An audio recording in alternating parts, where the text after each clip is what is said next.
You've been lied to about peace. They told you it comes from punishment, from being harder on yourself, from replaying your mistakes until they finally hurt enough. But if that were true, why does peace disappear the more you blame yourself? Why does the mind grow louder instead of calmer? Why does guilt remain even after you've learned and changed? The truth is simple and uncomfortable. You cannot punish yourself into becoming peaceful. Pain does not create clarity. Self-attack does not create wisdom. For centuries, Buddhist teachings have pointed to this misunderstanding. A mind that clings to guilt and judges itself endlessly is not becoming pure or disciplined. It is becoming trapped. Peace is not a reward for suffering. It is what naturally appears when the inner fighting stops, when you stop using pain as proof of growth and control as a substitute for understanding. The moment you stop turning against yourself, something begins to loosen. Tonight, as you listen, the pressure inside will begin to ease. The harsh inner voice will soften, your breath will slow, your thoughts will settle, and space will open where shame once lived. Not because you forced it, but because you stopped resisting yourself. This is not about excusing the past. It is about releasing it so it no longer owns your present. This is not weakness. This is the end of inner violence. You cannot punish yourself into becoming peaceful, but you can learn to let go, forgive, and finally rest. Are you ready? Let's begin.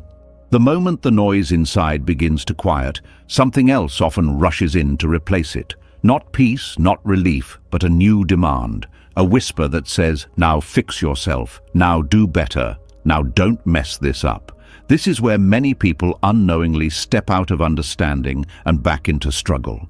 What follows sounds like growth, looks like discipline, and feels like responsibility.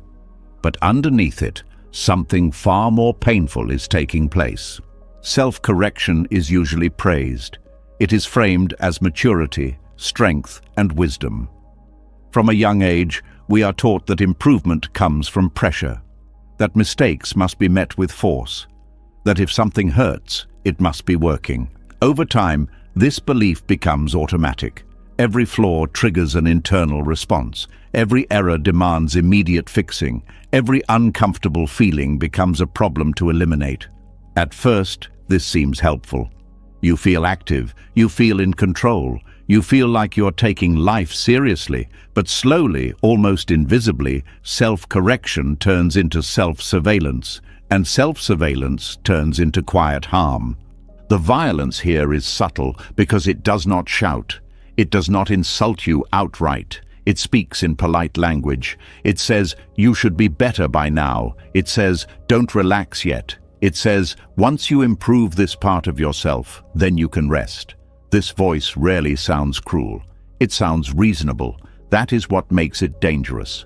You begin to live in a constant state of inner tension, always adjusting, always monitoring, always pushing. Life becomes a project instead of an experience. The present moment becomes something to correct rather than something to live inside. Buddhist teaching notices this pattern with great precision. It does not reject growth, learning, or discipline. What it rejects is aggression toward the mind. In Buddhism, wisdom does not come from forcing the mind into shape. It comes from seeing clearly. And seeing clearly requires gentleness. A mind under attack cannot see. A mind under pressure narrows. When you are constantly correcting yourself, you are not listening, you are commanding, and the mind, when commanded, resists in ways you may not consciously notice. One of those ways is exhaustion. Not the physical kind, but the deep tiredness that comes from never being allowed to be enough in the moment. You wake up already behind. You move through the day with an invisible checklist running in the background. You fall asleep reviewing what you should have done differently. Even rest becomes strategic. Even calm becomes something to achieve correctly. This is not peace. This is control disguised as care. The Buddha taught that suffering arises not only from obvious pain, but from clinging. Self-correction becomes violent when it clings to an image of who you think you must become. There is a future version of you that feels cleaner, calmer, more worthy, and the present you is treated like an obstacle in the way. When that happens, improvement is no longer guided by understanding. It is driven by rejection. You are not growing towards something. You are running away from yourself. This creates an internal split. One part of you becomes the judge. Another part becomes the problem. The judge watches closely, waiting for mistakes.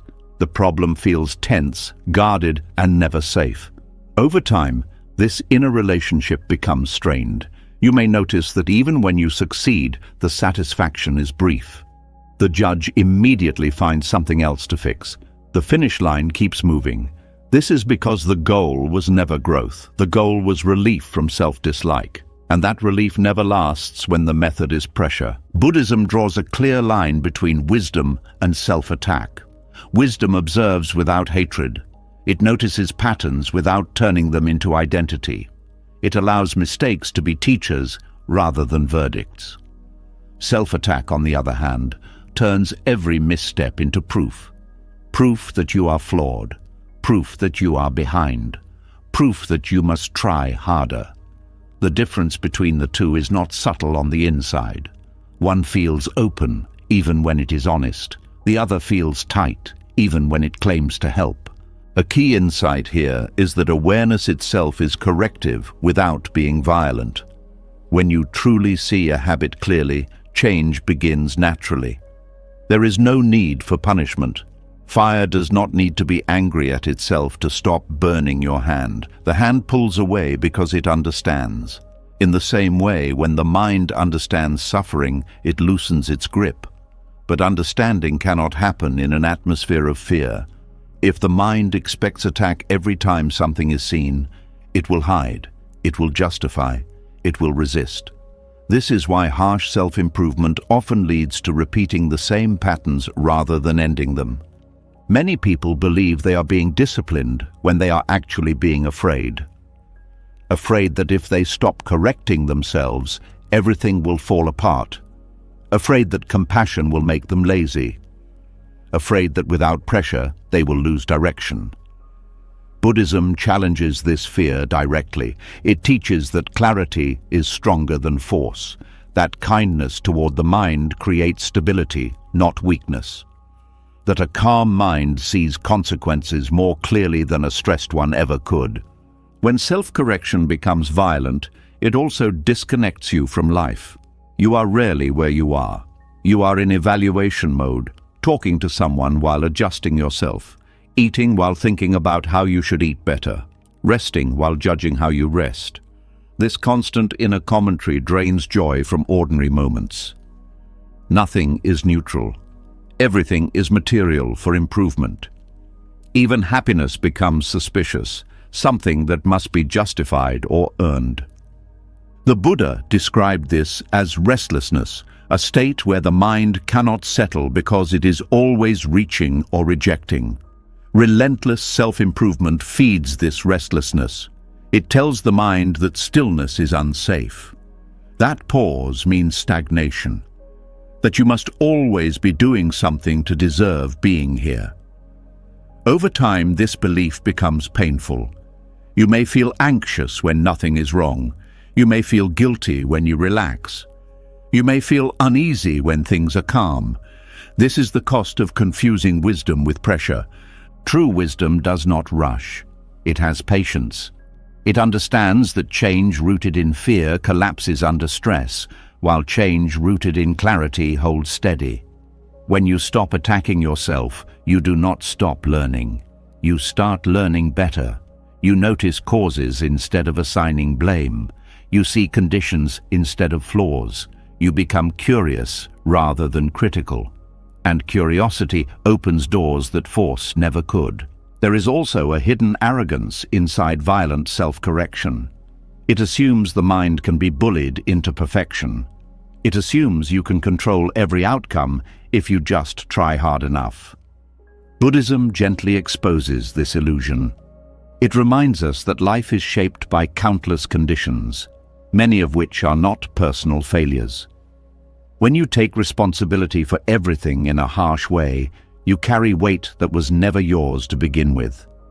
This weight feels like seriousness, but it is actually misunderstanding. Another quiet harm of relentless self-correction is that it trains you to distrust ease. When something flows naturally, you question it. When progress happens gently, you doubt it.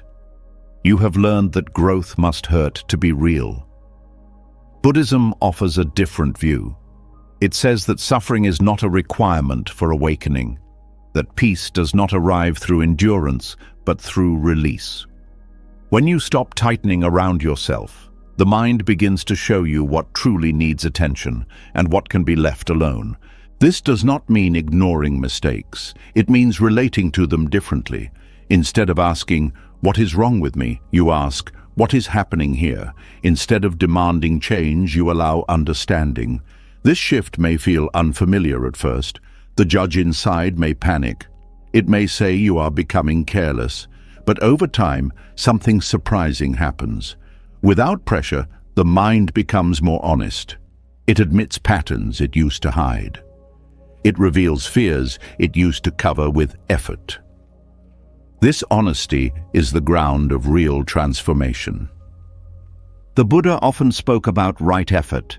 This does not mean maximum effort. It means appropriate effort.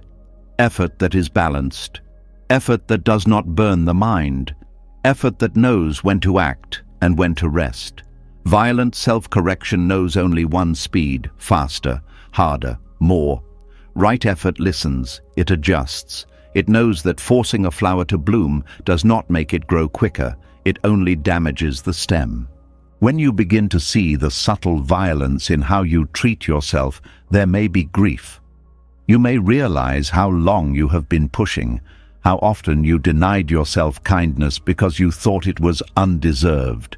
This grief is not a setback. It is a sign of clarity returning. Buddhism does not ask you to punish yourself for this realization. It invites you to bow to it, to acknowledge it, to soften around it.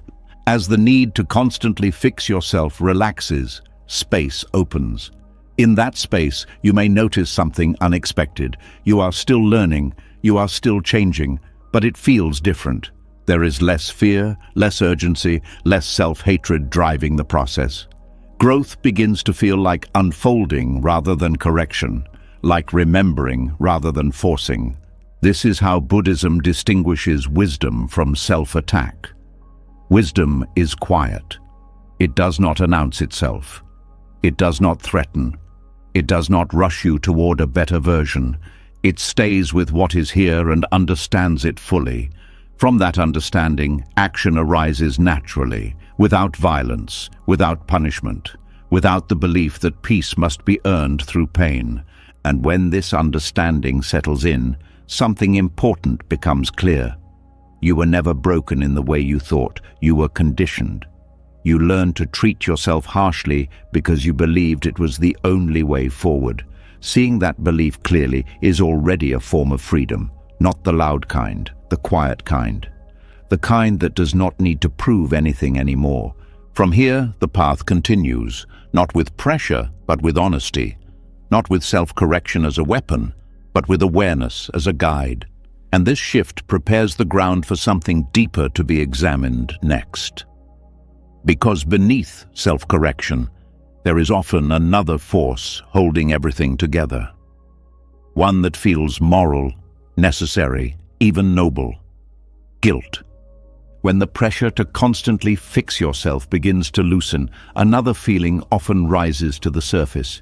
It doesn't shout, it doesn't rush. It simply sits there, heavy and familiar. It says, even if I stop attacking myself, I still owe something. This is where many people get stuck. The whip is put down, but the weight is still carried. That weight is guilt. Guilt is often misunderstood as a sign of conscience, depth, or goodness. From early on, many of us learn that feeling guilty means we care. That if we stop feeling guilty, something is wrong with us. Guilt becomes proof that we are moral, responsible, and aware. But Buddhism looks at guilt very differently. It does not treat guilt as wisdom. It treats it as attachment, and not just any attachment, but a particularly clever one. At first glance, guilt looks like humility. It looks like accountability. It looks like regret doing its job. But when examined closely, guilt often reveals something else. It keeps the story of me alive, the one who failed, the one who hurt someone, the one who should have known better, the one who must carry this feeling to prove sincerity. This identity becomes familiar. Painful, yes, but familiar. And the mind clings to what it knows, even when it hurts. Buddhism teaches that attachment is not only about pleasure. We can become attached to pain, roles and stories just as strongly. Guilt is one of the most socially acceptable forms of attachment. No one questions it. In fact, people praise it. At least you feel guilty, they say, as if guilt itself were a form of repair. But guilt does not fix what happened. It only keeps the self at the center of the story. When you cling to guilt, the focus quietly shifts. Instead of paying attention to the harm itself, the attention stays on how bad you feel. Instead of responding wisely to consequences, the mind loops around self-judgment. This looping feels like responsibility, but it is actually self-absorption in disguise. The ego survives not by pride alone, but by self-condemnation. Both keep the sense of I strong and active. This is why guilt can last long after a lesson has been learned, long after behavior has changed, long after forgiveness has been offered by others. The guilt remains because it has become part of who you think you are. Letting it go feels wrong, not because the guilt is useful, but because it feels like erasing proof that you cared. The mind whispers, if I stop feeling guilty, it means it didn't matter. Buddhism gently exposes this lie. In Buddhist understanding, remorse and guilt are not the same. Remorse is clean, it sees harm clearly, it acknowledges it, it learns, and then it moves forward with care. Guilt is sticky, it keeps replaying the past, it keeps reopening the wound. It says, I am bad, instead of, that action caused suffering. One leads to wisdom, the other leads to stagnation. Clinging to guilt also creates a false sense of control. As long as you feel guilty, it feels like you are doing something about the past. It feels active. It feels like atonement. But the past cannot be controlled, and trying to manage it through guilt only tightens the mind. Buddhism teaches that true responsibility lives in the present, not in endless punishment for what cannot be changed. There is also fear hidden inside guilt. Fear that without it you will repeat the mistake. Fear that compassion will make you careless. Fear that forgiveness equals permission. But Buddhism does not confuse forgiveness with forgetting or approval. Letting go of guilt does not mean denying harm. It means releasing the emotional attachment to self-blame so that clear action can happen now. When guilt is held tightly, it often blocks real repair. Apologies become heavy and self-centered. Change becomes forced and anxious. Relationships feel strained because guilt demands reassurance. Tell me I'm not a bad person. This is not healing, it is dependence. Buddhism points out that when the self is still busy punishing itself, it cannot fully attend to others. True repair requires presence, not self-absorption. Another overlooked aspect of guilt is how it keeps suffering alive internally, long after it has ended externally. The event is over, the consequence has passed, but the mind keeps recreating it. This repetition feels justified, it feels responsible, but it is still suffering being generated in the present. Buddhism is very clear about this. Suffering created now, even in the name of morality, is still suffering. Letting go of guilt feels uncomfortable at first because the ego protests. The ego says, if I release this, who am I? For many people, guilt has become a form of identity. It gives shape to the self. It gives a role. The one who messed up, the one who carries this burden. Releasing guilt can feel like stepping into emptiness. Buddhism does not see this emptiness as a problem. It sees it as freedom. Spiritual maturity, in Buddhist terms, does not mean being perfect. It means seeing clearly and responding wisely. Carrying guilt indefinitely does not increase wisdom. It dulls it. It narrows perception. It keeps the mind locked in the past. Letting go of guilt opens space for learning to fully integrate. It allows insight to settle instead of being drowned out by self-judgment. There is also a quiet pride hidden in guilt, not always obvious, but present. I feel worse than others would. I punish myself more than necessary. I will never let myself forget. This extreme self-condemnation can feel noble, but it still centers the self. Buddhism invites humility of a different kind, the humility of recognizing that you are not the center of the universe and that your suffering does not fix what happened. When guilt loosens, something surprising often appears. Care. Care without drama. Care without self-hatred. You still don't want to cause harm. In fact, you become more sensitive to it. But your motivation changes. You act from understanding, not fear. From awareness, not punishment.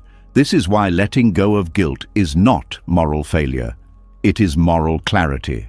Buddhist practice often emphasizes releasing unwholesome mental states.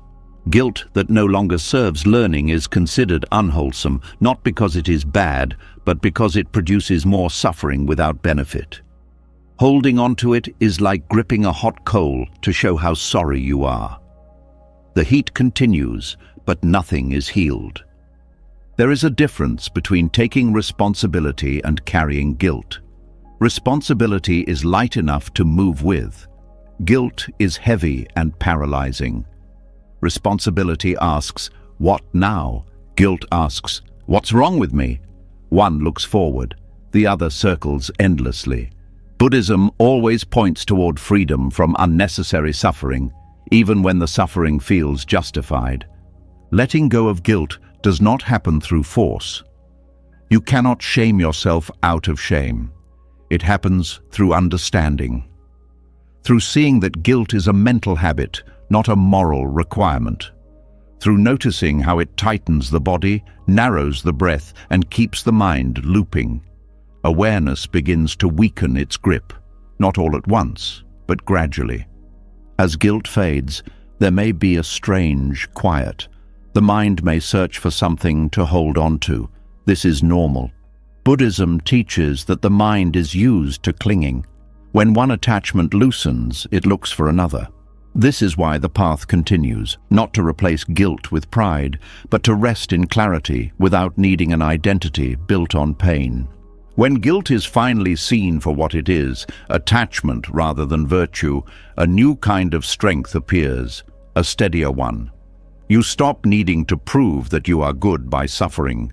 You stop measuring sincerity by pain. You begin to trust understanding instead of punishment.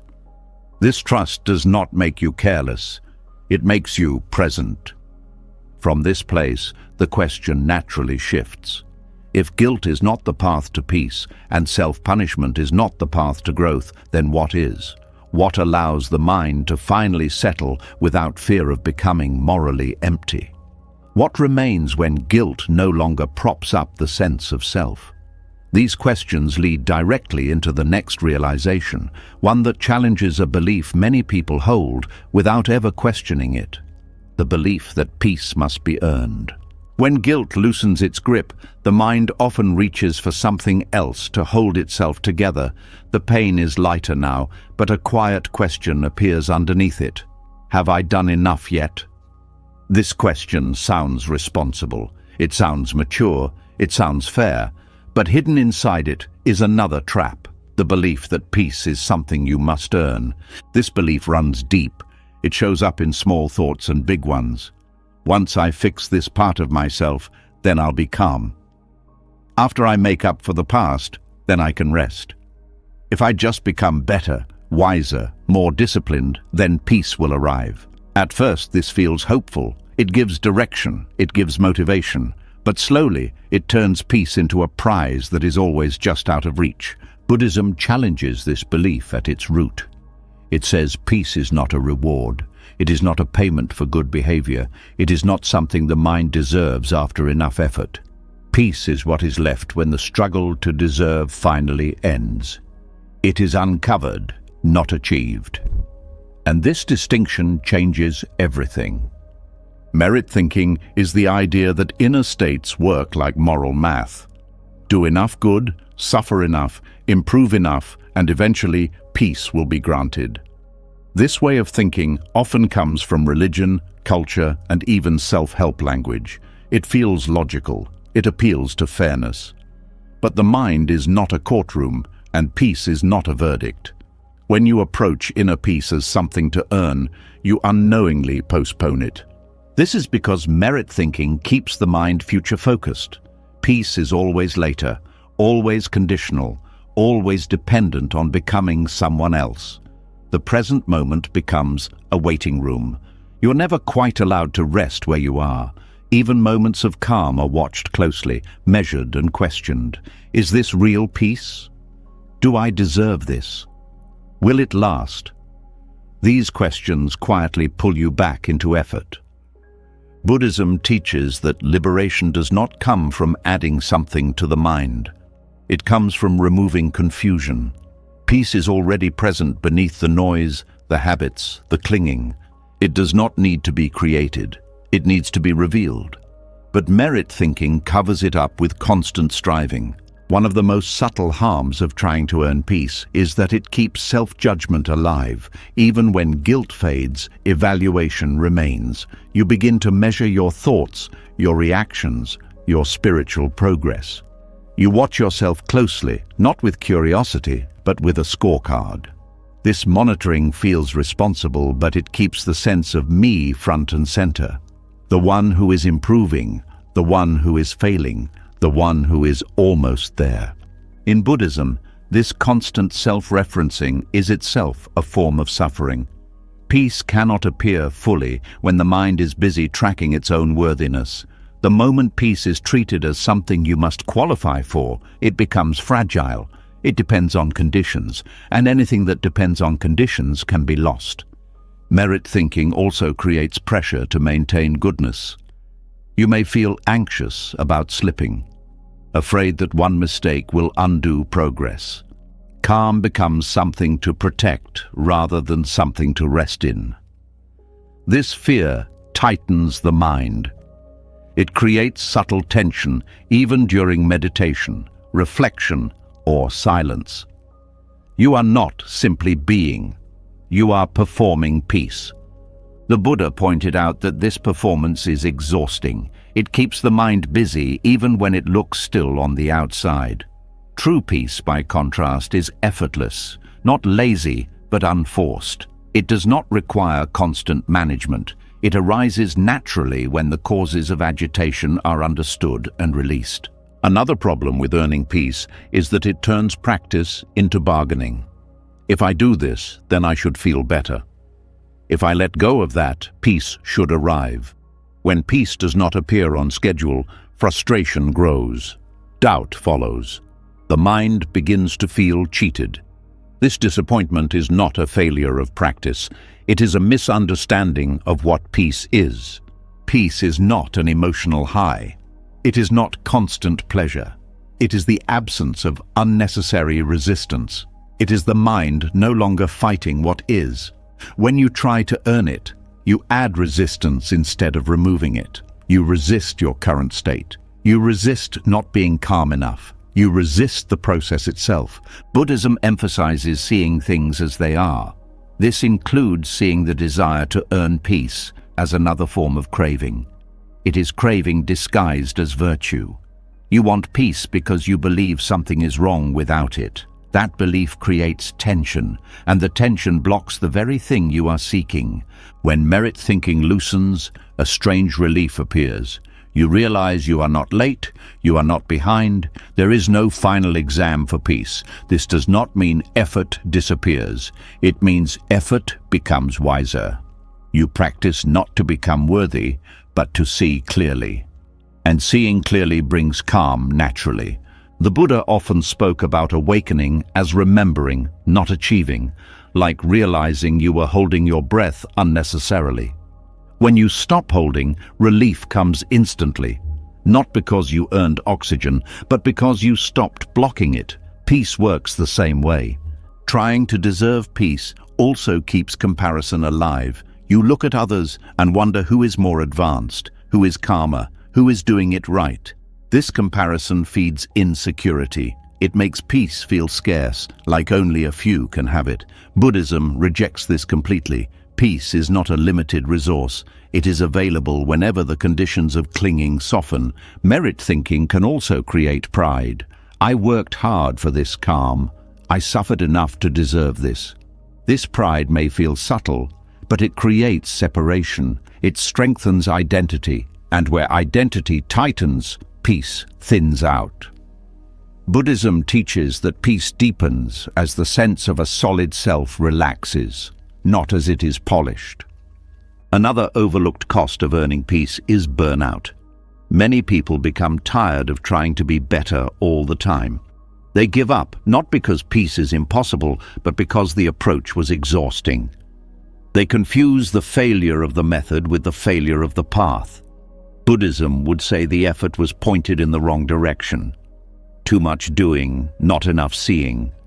Peace uncovered feels different from peace earned. Earned peace feels conditional. It feels like it could disappear if you slip. Uncovered peace feels stable. It does not depend on perfection. It allows mistakes without collapse. It allows emotions without panic. This stability comes from understanding, not control. Letting go of merit thinking can feel risky. The mind may ask, if I stop striving, will I become careless? Buddhism answers this clearly. When you see suffering clearly, you naturally avoid causing it. You don't need punishment or rewards to guide you. Understanding becomes the guide. This is a more reliable foundation than fear or ambition. There is also a deep kindness in realizing peace is not earned. It means you do not have to wait to be worthy. You do not have to become someone else. You do not have to clean yourself up before resting. This kindness is not indulgence. It is realism. It acknowledges that struggle does not purify the mind. Clarity does. As this insight settles, the mind begins to rest more easily in the present. Not because everything is resolved, but because the demand for resolution has softened. You stop postponing peace. You stop treating calm as a finish line. You begin to notice quiet moments that were always there, but ignored because they didn't feel earned. This shift does not make life perfect. Challenges remain. Emotions still rise, but they are met differently, without the added layer of, I shouldn't be feeling this yet. Without the belief that peace has been delayed. The mind becomes more spacious, less defensive, more honest. When peace is understood as uncovered rather than deserved, practice becomes lighter. You engage with life directly, not as a test, but as a teacher. Every experience becomes informative rather than evaluative. This is liberation in the Buddhist sense. Not escape from life, but freedom within it. As merit thinking fades, another realization quietly appears. Even without striving, suffering still arises at times. Old habits resurface, reactions happen, and when they do, a new temptation emerges. The urge to judge yourself harshly again, to see suffering as failure, to turn inward with blame. This brings us to another layer that must be understood. How the mind creates future pain through self-judgment itself. The unseen consequences of turning against yourself. The karma of self-hatred. As merit thinking starts to fade, the mind finally tastes a quieter kind of relief. Not the relief of I passed, but the relief of no longer having to audition for peace. And yet, even in that new space, something old can still rise up fast.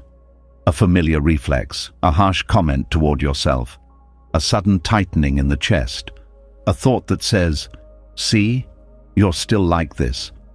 It can happen after a small mistake, a strong emotion, a relapse into an old habit, or even a day when you simply feel low for no clear reason. This is the moment many people don't understand. They assume they've returned to the beginning. They assume the calm was fake. They assume the path is broken. But what's really happening is deeper. The mind is showing you one of its strongest old habits, self-hatred disguised as being realistic. And Buddhism treats this not as a minor issue, not as a personality quirk, but as a cause that plants suffering into the future the same way harmful actions toward others do. Self-hatred often gets a free pass because it looks private. No one sees it. No one gets bruised on the outside. You can still function, still work, still smile, still be fine. But inwardly, a war is taking place. And Buddhism is very clear about one thing: the mind does not escape the effects of what it repeatedly creates. Inner cruelty is still cruelty. It still leaves traces. It still shapes your next moment, your next choice, your next relationship with life. In Buddhist teaching, karma is not a punishment handed down by the universe. It is a pattern of cause and effect. It is the way intention shapes the mind. What you repeat becomes your direction. What you feed becomes your home. Every time you strike yourself with harsh judgment, you strengthen the habit of striking. Even if the target is you, the action is still the same kind of action. It is aggression, and aggression, repeated, becomes a condition that returns suffering again and again. This is why self-hatred never stays in one place. It spreads. It leaks into how you interpret events. It leaks into how you treat your body. It leaks into how you speak, how you listen, how you handle conflict, how you handle success, how you handle love. Self-hatred becomes a lens, and when you wear that lens long enough, the world starts to look like evidence against you. Harsh self-judgment creates future suffering in a very practical way. It trains the brain to search for failure. It makes you overly alert to what's wrong. That vigilance feels like safety, but it is actually stress. When the mind expects attack, it becomes defensive. And a defensive mind is less flexible, less creative, less patient, and more reactive. So the very habit you use to improve becomes the habit that makes life harder. A self-hating mind also changes how you learn. Learning requires openness.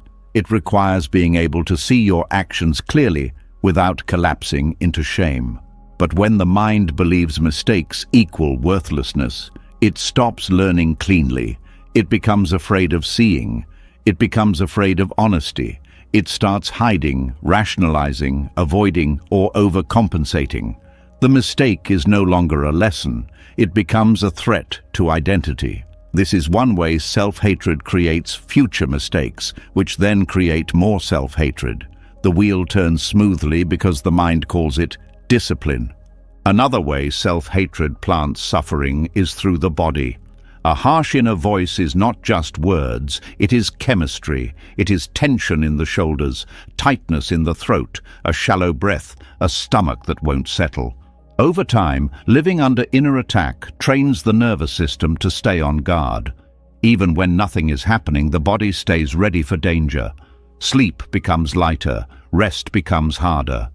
Peace feels unfamiliar.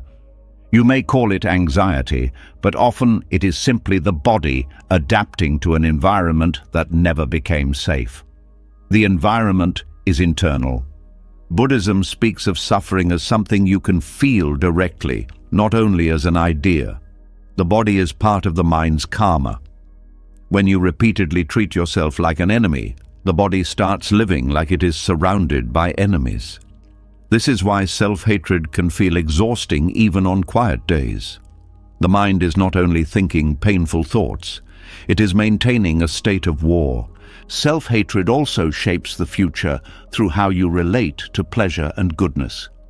When you dislike yourself, joy can trigger suspicion. You may feel that ease is not allowed, that happiness is irresponsible, that comfort is a trap. You might unconsciously sabotage good moments because they don't match your inner identity. If you've lived as the one who is wrong, then being okay feels like a lie. The mind may pull you back into familiar pain because it feels true. This is one of the saddest forms of karma. Suffering becomes a comfort zone. There is also the karma of shrinking. When self-hatred is present, you take fewer risks. You speak less honestly. You reach out less. You try less. Not because you don't want life, but because you expect yourself to fail. You may call it being realistic, but it is often fear wrapped in self-judgment. And each time you shrink, the mind learns a lesson. The world is too dangerous for me. That lesson becomes a future prison. Buddhism points out that intention matters. If your intention is to harm yourself through judgment, even subtly, the mind absorbs that intention. It becomes the background tone. You may meditate, pray, read wise teachings, listen to calm voices, but the inner tone still says, "I do not deserve to be at ease." That tone becomes the real teacher because it is repeated most often. This is why outwardly good actions can still feel empty when self-hatred remains. You can help others and still feel unworthy. You can achieve success and still feel like a fraud. You can receive love and still feel like you are borrowing something that will be taken back. The problem is not the world. The problem is the inner conclusion. And every time you repeat that conclusion, you plant it deeper. Self-hatred also affects how you interpret other people. When you carry harsh judgment inside, you tend to expect judgment outside. You assume others see you the way you see you. You may misread neutral expressions as rejection. You may take small feedback as a personal attack. You may anticipate betrayal even when no betrayal is happening. This creates future suffering in relationships, not because people are cruel, but because the mind is scanning for proof.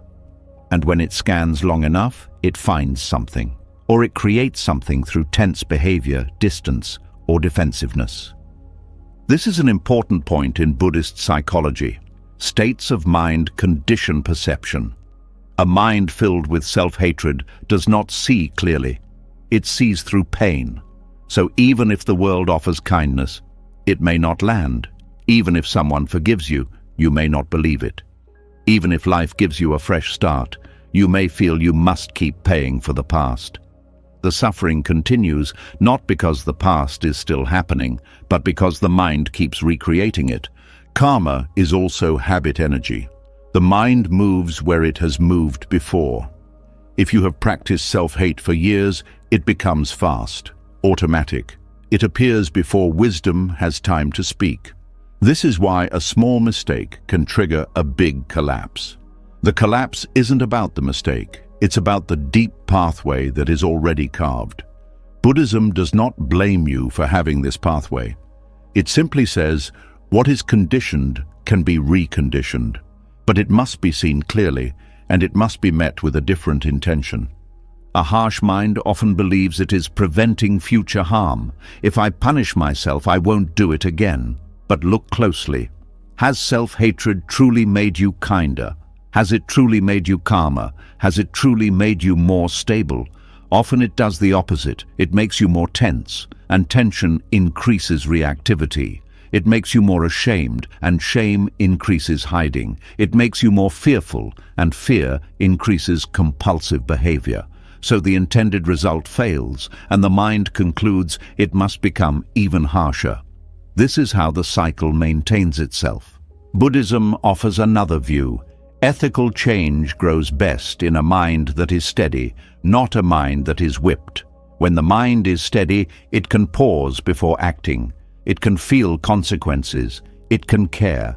When the mind is whipped, it acts from panic or pressure. It becomes more likely to repeat what it later regrets. So if you truly care about not causing harm, self-hatred is a poor strategy. It looks like seriousness, but it breeds instability. There is also the karma of hopelessness. Self-hatred quietly teaches you that you are permanently flawed, that your nature is wrong, that you are the kind of person who will always struggle. This belief creates future suffering by draining motivation and courage. Why try if you are already condemned? Why open up if you are already unworthy? Why practice if you are already failing? Hopelessness is not just a mood, it is a worldview. And it becomes self-fulfilling because it blocks the actions that would create change. Buddhism does not say you must love yourself in a dramatic way. It does not demand affirmations or forced positivity. It asks for something simpler and more honest. Stop adding suffering on top of suffering. Stop turning pain into identity. Stop turning mistakes into proof of worthlessness. This is not indulgence, it is wisdom, because it recognizes cause and effect. The karma of self-hatred is also spiritual. When you hate yourself, you strengthen separation. You create a split between me and me. One side becomes the controller, the other becomes the thing controlled. This split creates constant inner friction. Buddhism aims at ending separation, not polishing it. It points toward wholeness, where experience can arise without being attacked, where thoughts can appear without being judged into punishment. This is where the concept of non-harming becomes personal. Many people think non-harming means not hurting others. Buddhism includes that, but it goes further. It asks, are you harming the mind right now? Are you harming the heart right now? Are you planting seeds of cruelty inside your own awareness? Because those seeds do not stay hidden. They grow. They shape speech. They shape decisions. They shape the way you treat people when you are tired, stressed, disappointed, or afraid. Self-hatred also blocks insight by keeping the mind cloudy. A mind in hatred is not curious, it is condemning. It does not ask, what led to this action? It says, I am terrible. That statement feels final, but it explains nothing. It reveals nothing. It teaches nothing. It is a dead end. Buddhism values insight, which means seeing conditions, causes, and patterns. Insight leads to freedom because it reveals what can change. Self-hatred hides conditions under a blanket of identity. That is why it creates future suffering. It prevents the very understanding that would end the pattern. There is a form of karma that comes from how you speak to yourself. Words become atmosphere. If the inner language is harsh, the inner world becomes harsh. Even when you are alone, you are living in a certain environment. Over time, that environment shapes your temperament. You may become less patient, less trusting, more cynical, more withdrawn. You may not connect these traits to self-hatred, but the link is strong. Living under constant criticism produces a certain kind of personality. The same way living under constant rain produces a certain kind of landscape. And still, many people keep self-hatred because it feels like truth. They confuse intensity with honesty. They think gentleness is denial. Buddhism challenges this. It says the most honest mind is the least offensive, the least violent. The mind that sees clearly does not need to scream. It does not need to insult. It does not need to crush the self. It simply sees cause and effect and responds wisely. So what breaks the karma of self-hatred? Not more hatred toward the hatred, not a new inner war. The first step is recognition, not intellectual, but real recognition. The kind that catches the moment the mind turns sharp, the moment the body tightens, the moment the inner voice becomes cruel. And then, instead of believing it, you name it quietly. This is self-hatred. Naming it matters because it separates awareness from the attack. It reminds you that a thought is not a verdict. It is a mental event arising from conditions. Next comes a new intention. Not to pretend everything is fine, but to refuse cruelty as a method. In Buddhism, intention is powerful. The moment you choose, I will not use harm to create wisdom, you change the direction of karma. Even if the harsh voice still appears, it is now appearing in a different environment. An environment where it is not automatically obeyed. This is where compassion becomes practical. Compassion is not a mood, it is a stance. It is the choice to meet suffering without adding violence. When you treat your own suffering with basic kindness, you interrupt the chain reaction. The body relaxes a little. The mind becomes a little more spacious. From that space, you can actually see what needs to be learned. This is how compassion creates real responsibility.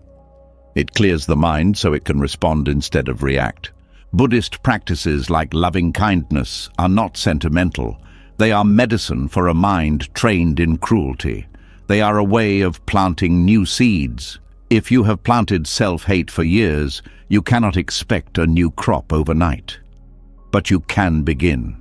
A few moments of non-harming today is a new karmic cause. A softer response after a mistake is a new cause. A willingness to pause instead of attack is a new cause. These causes accumulate quietly, the same way harm accumulates quietly. The mind becomes what it practices. There is also a deep relief in realizing you are allowed to be a human being without punishment. You can regret without self-destruction. You can learn without being crushed. You can take responsibility without building a prison. This relief does not make you careless. It makes you steady, and steadiness is the ground where good actions become natural instead of forced. Over time, as self-hatred weakens, you start to notice changes that are not dramatic but real. You recover faster from mistakes. You become less afraid of feedback. You become more honest in relationships. You stop assuming rejection. You stop treating calm as suspicious. You begin to trust the present moment more. This is karma too. A new pattern of cause and effect. A new future being built from a different kind of mind. And then something even more important becomes visible. Self-hatred was never only about the mistake. It was about the story the mind created afterward.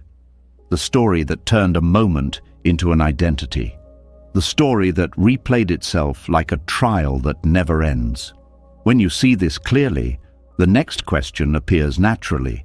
If harsh judgment creates suffering into the future, then what happens when remorse itself turns into who you think you are?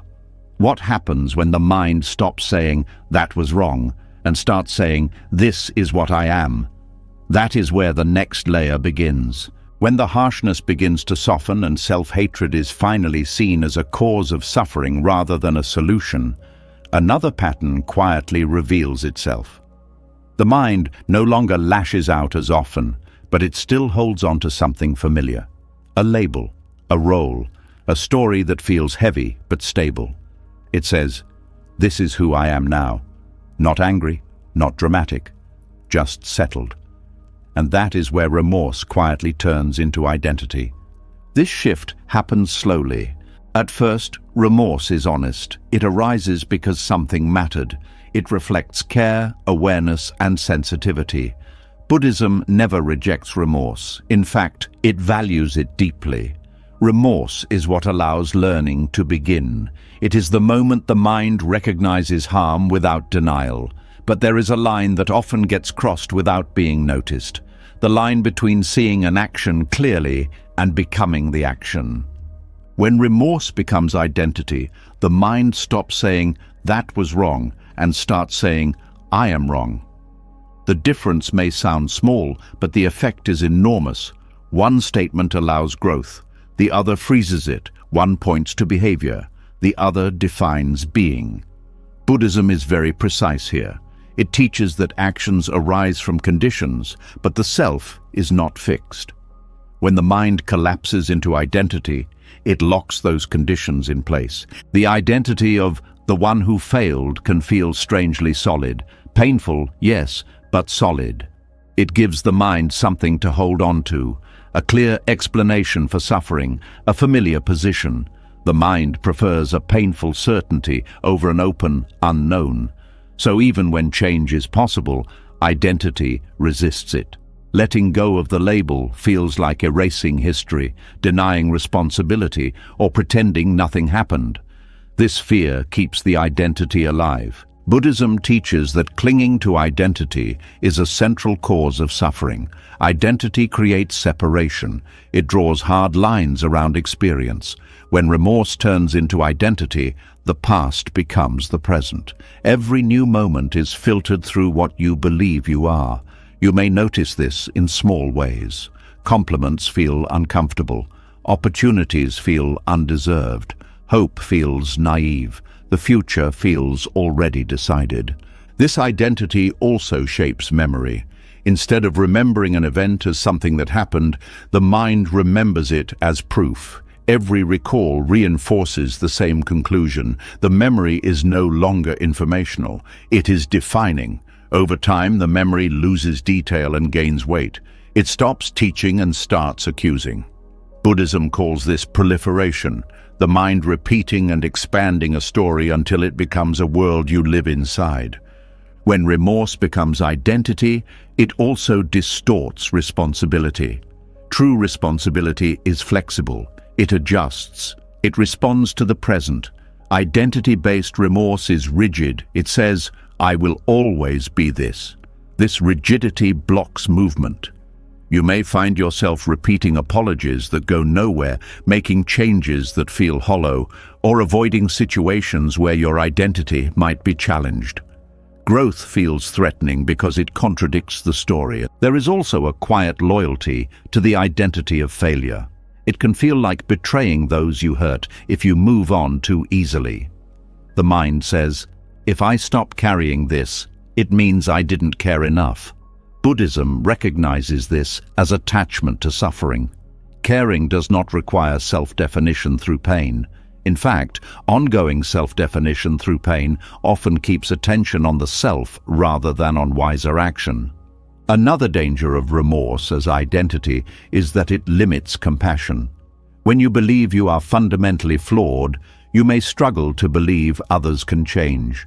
You may judge quickly. You may expect disappointment. Or you may excuse harm because you believe people are stuck. The inner story becomes a lens through which you see the world. Buddhism points out that seeing impermanence clearly is what allows compassion to stay alive. Identity denies impermanence. The identity of failure also changes how you practice spiritually. Practice becomes a way to fix who you are rather than understand what is happening. Meditation becomes heavy. Reflection becomes self-analysis. Teachings feel distant, as if they apply to better people. This is not humility. It is a misunderstanding of the path. Buddhism teaches that awakening is not about becoming worthy. It is about seeing clearly that the fixed self you are trying to repair does not exist in the way you think. Remorse without self-definition looks very different. It is clean. It acknowledges harm fully, without drama and without denial. It feels the weight of consequence without turning it into identity. It learns, adjusts, and releases. Buddhism often uses the metaphor of seeing a thorn and removing it. You don't keep the thorn to prove you were hurt. You remove it so the wound can heal. One of the reasons remorse turns into identity is that the mind mistakes intensity for truth. Strong feelings feel convincing. If the pain is deep, the conclusion must be real. But Buddhism teaches that intensity does not equal accuracy. Emotions arise due to conditions. They pass when conditions change. Identity claims permanence where there is none. This is why the Buddha emphasized non-self, not as an abstract idea, but as a practical tool. When you see that thoughts, emotions, and memories arise and pass, the grip of identity weakens. You can experience remorse without becoming remorse. You can feel regret without turning into the regretful one. This creates space, and in that space, wisdom functions. Another subtle harm of remorse as identity is how it affects time. The past becomes heavy. The future becomes thin. You may feel like you're living behind your own life, always catching up, always compensating. Buddhism teaches that liberation happens now, not because the past disappears, but because it stops defining the present. When identity loosens, time opens. There is also a social cost. When you see yourself as the one who failed, you may unconsciously seek situations that confirm it. You may tolerate poor treatment. You may stay small. You may avoid joy because it feels out of character. This is not fate, it is conditioning. Buddhism teaches that identity shapes behavior, and behavior shapes future conditions. The cycle continues until it is seen. Remorse as identity can also create a strange form of pride. I will never forgive myself. I will always remember.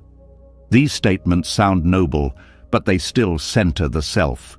Buddhism invites a different humility, the humility of letting go. The humility of accepting that clinging to pain does not make you more ethical, it makes you less free. Learning to hold remorse without self-definition takes practice. The mind is used to collapsing, it wants clear labels. Buddhism offers tools to interrupt this habit. One is careful attention to language. Notice when the mind uses I am instead of this happened. Another is returning to the body. Identity lives in thought. The body lives in the present.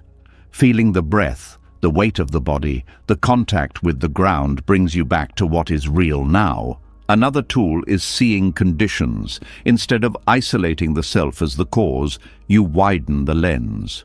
What pressures were present? What habits were active? What misunderstandings were operating? This is not excuse-making. It is accuracy. Buddhism values accuracy because it leads to effective change. Blame simplifies. Understanding liberates. When remorse is freed from identity, forgiveness becomes possible. Not forced forgiveness, not sentimental forgiveness, but practical forgiveness, the kind that allows you to act differently now. You stop carrying the past as a badge or a burden. You carry the lesson instead. This is what spiritual maturity looks like in Buddhism. Not purity, but flexibility. Not perfection, but responsiveness. It is important to see that letting go of identity does not erase memory. You still remember. But memory becomes information, not accusation. It informs choices rather than condemning being. This shift is subtle but powerful. Life becomes less heavy, not because nothing mattered, but because you stop turning meaning into punishment. As this understanding deepens, you may notice moments where the old identity tries to return, especially when you are tired, stressed, or disappointed. The mind may say, "Here it is again. This proves it." This is not failure, it is habit energy. Buddhism teaches patience here. Not indulgence, but steadiness. Each time you see the pattern without feeding it, the identity weakens. There is a quiet relief in realizing you do not have to be a fixed version of your past. That your worst moment is not your name. That remorse can exist without becoming a prison. This relief does not make you careless. It makes you more available, available to others, available to growth, available to peace. And yet, even as identity loosens, another temptation often appears. The mind may begin to punish itself, not for who it is, but for how it feels. Pain becomes proof of seriousness. Suffering becomes a measure of sincerity. This introduces a new illusion, the belief that punishment itself is productive, that hurting inside means something is being fixed. This belief feels active, it feels responsible. But it hides another misunderstanding, one that must be seen clearly if peace is to deepen. As the old identity loosens and remorse no longer defines who you are, the mind often searches for another way to feel grounded. The labels begin to fall away, but something inside still feels exposed. Without the familiar weight of guilt or identity, uncertainty appears, and right there, almost automatically, another habit steps in. A habit that feels active, serious, and responsible: self-punishment. At first, self-punishment feels useful. It feels like doing something.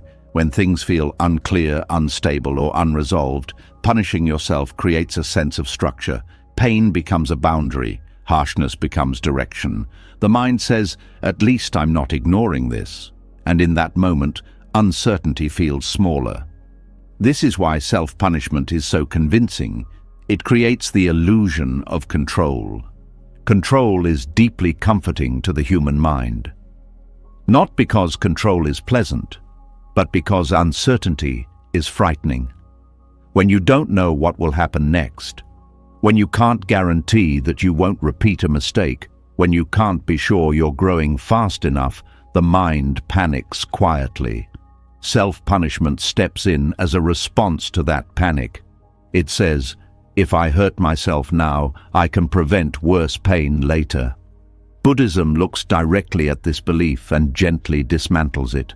Punishing yourself feels productive because it mimics effort. It has intensity. It has urgency. It feels like responsibility in action. Sitting with uncertainty feels passive by comparison. Waiting, not knowing, allowing life to unfold feels risky. So the mind chooses pain because pain feels like movement. But movement is not the same as progress. Buddhism teaches that not all effort is wise effort. Some effort comes from fear, not clarity. Self-punishment belongs to this category. It is an attempt to force certainty where none exists. There is the mind saying, I don't trust life, so I will tighten myself instead. That tightening creates temporary relief, but it does not resolve the fear underneath. It only distracts from it. When you punish yourself, you create a sense of moral order. You feel that something has been balanced. I did wrong, now I suffer. This feels fair, predictable, contained, but life does not work like a simple exchange. Suffering does not cancel suffering, and inner pain does not guarantee wiser action.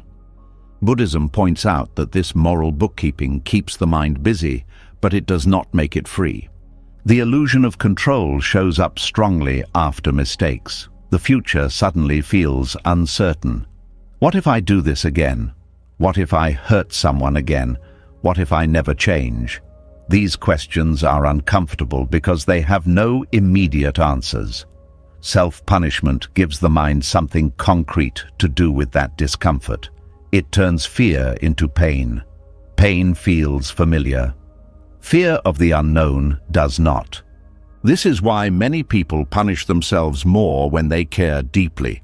Caring increases uncertainty. When something matters, the risk feels higher.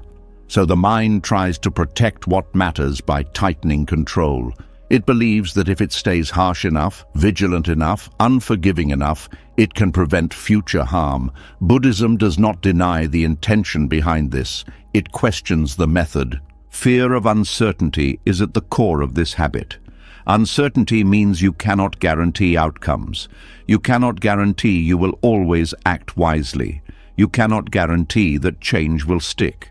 For the ego, this is terrifying. The ego wants assurance. It wants certainty. Self-punishment offers a false form of assurance. It says, as long as I'm hurting, I'm in control. But control achieved through pain is unstable. It requires constant reinforcement. The moment the pain eases, fear returns. This creates a cycle. Uncertainty arises. Self-punishment reduces it temporarily. Relief fades. Uncertainty returns. The punishment must intensify. Over time, the mind becomes dependent on harshness to feel safe. Gentleness feels dangerous. Calm feels irresponsible. Peace feels like losing vigilance. This is how self-punishment becomes habitual, even when it no longer feels effective. Buddhism teaches that true stability does not come from control, but from understanding impermanence. Everything changes, conditions shift, outcomes cannot be fully predicted. When the mind resists this truth, it suffers. When it accepts this truth, it relaxes. Self-punishment is a refusal to accept impermanence. It is an attempt to freeze the future through pain. There is also a belief hidden inside self-punishment that says suffering is a form of insurance. If I hurt now, life won't hurt me later. But this belief misunderstands how suffering works. Inner cruelty does not protect you from outer pain. It often makes you more vulnerable to it. A harsh mind is less flexible, less resilient, less able to adapt when things don't go as planned. Buddhism values resilience over rigidity. Another reason self-punishment feels productive is that it gives the mind a clear role. You become the enforcer, the controller, the one making sure things don't fall apart. This role gives identity and purpose. Letting go of it can feel like abandoning responsibility. But Buddhism distinguishes responsibility from domination. Responsibility responds, domination controls. One allows learning, the other blocks it. Self-punishment also simplifies complex situations. Life is messy. Mistakes arise from many conditions: emotions, habits, stress, misunderstanding, timing. Seeing this complexity requires patience. Punishing yourself collapses complexity into one conclusion: I am the problem. This feels clean, simple, but it is inaccurate. An inaccurate understanding creates future suffering. When you punish yourself, you also train your nervous system to associate learning with pain. Over time, this makes growth harder. The mind begins to resist insight because insight predicts punishment. Awareness becomes threatening. Reflection becomes uncomfortable. You may avoid looking closely at yourself because you know what's coming. This is how self-punishment quietly blocks the very clarity it claims to support. Buddhism emphasizes that awareness should feel spacious, not punishing. When awareness is gentle, the mind opens. When awareness is harsh, the mind contracts. A contracted mind cannot see clearly. It sees through fear, and fear distorts perception. This is why self-punishment ultimately increases uncertainty instead of resolving it. It clouds the mind while pretending to guide it. Another hidden cost of self-punishment is how it affects trust. Not just trust in others, but trust in yourself. If every mistake leads to inner attack, the mind learns that being human is dangerous. It becomes hypervigilant. It second-guesses every impulse. This constant monitoring feels like control, but it actually creates anxiety. Buddhism teaches that trust grows when the mind feels safe enough to be honest. Self-punishment removes that safety. There is also a deep fatigue that comes from trying to control life through pain. You may notice that even when nothing is wrong, you feel tense. Even during calm moments, part of you is bracing. This is the residue of self-punishment. The body remembers the stance of control. Relaxation feels unfamiliar. Letting go feels like losing grip on reality. Buddhism invites a different relationship with uncertainty. Instead of treating uncertainty as a threat, it treats it as a fact, a neutral condition of life. When uncertainty is accepted, the need for control softens. The mind no longer has to tighten itself to feel safe. It learns to respond moment by moment, rather than trying to dominate the future. This does not mean passivity, it means responsiveness. When you are no longer punishing yourself, you can actually respond more wisely to situations as they arise. You are less reactive, less defensive, more present. Ironically, letting go of control increases your ability to act skillfully, because your actions come from clarity, not fear. Self-punishment also creates a false sense of progress. Pain feels like movement, so the mind assumes something is changing. But suffering alone does not guarantee learning. Buddhism makes this clear. Learning happens when the mind sees cause and effect clearly. Pain can accompany learning, but it is not the teacher. Understanding is the teacher. There is a quiet courage required to stop punishing yourself, because when you stop, uncertainty becomes visible. There is no buffer, no punishment to lean on, just the present moment, with all its unpredictability. This can feel exposed at first. The mind may protest. It may say, "You're being careless." But over time, something else emerges, a steadier confidence. Not confidence in outcomes, but confidence in awareness. This confidence does not promise that you will never make mistakes again. It promises something more realistic. That when mistakes happen, you will be able to meet them without collapsing. that you will be able to learn without cruelty, that you will be able to adjust without fear. Buddhism values this kind of confidence because it is grounded in reality, not fantasy. When self-punishment loosens, the fear of uncertainty does not disappear overnight, but it becomes workable. You begin to see that uncertainty is not an enemy. It is simply the space where life happens. Trying to control that space through pain only makes it smaller. Allowing it gives it room to breathe. As this understanding deepens, the mind starts to question another long-held assumption, the idea that there must be a perfect balance between being harsh and being indifferent, the fear that if you let go of punishment, you'll slide into apathy. This fear leads many people to stay trapped between shame and numbness. They believe there is no middle ground, but Buddhism points to something quieter, more stable, and rarely talked about. A way to be accountable without destroying yourself. A middle way that does not rely on pain or avoidance. As the need to control the future through pain begins to loosen, a new fear often appears, quieter but sharp. It says, if I'm not hard on myself, I'll become careless. It says, if I stop feeling bad, I'll stop being good. And for many people, this fear becomes the final reason they keep suffering. They don't keep punishing themselves because it works. They keep punishing themselves because they're scared of the other extreme, indifference. Here is the trap. The mind thinks there are only two options. Either you drown in shame or you become cold. Either you crush yourself for mistakes or you pretend nothing matters. Either you carry pain as proof of conscience or you become the kind of person who never changes. That false choice keeps people stuck for years, and it's exactly the kind of confusion the Buddha was addressing when he taught the middle way. Something inside you already knows this matters. You can feel it when you're exhausted from beating yourself up, yet still afraid to let go. You can feel it when you want to be responsible without turning your heart into a courtroom. You can feel it when you want to face what you did without turning it into who you are. That desire is not weakness. It's the beginning of balance. The middle way is often misunderstood as being in the middle emotionally, like staying neutral, like never feeling strongly. But that's not what it is. The middle way is not a personality type. It's a way of relating to reality that avoids two dead ends, self-destruction and avoidance. It's honesty without cruelty. It's responsibility without self-harm. It's care without panic.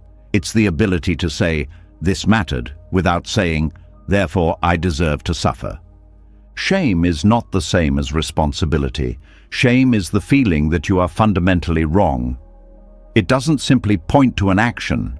It attacks your core. It says you are broken, dirty, unworthy, less than. Shame makes everything personal. Even learning becomes dangerous because learning requires looking closely, and shame turns every look into a punishment. Shame does not open the mind. It shuts it down. It might force short-term obedience, but it creates long-term fear, and fear is not a stable foundation for ethical living. Indifference is the other dead end, and it has its own disguise. It looks like strength sometimes. It looks like moving on. It looks like not caring what people think. But often, indifference is not peace. It is shutdown. It is the heart going numb because feeling became too painful. It is the mind choosing distance because closeness required vulnerability. Indifference avoids shame, but it also avoids growth. It avoids repair. It avoids depth. It avoids the truth that actions have consequences and people have feelings. The middle way refuses both.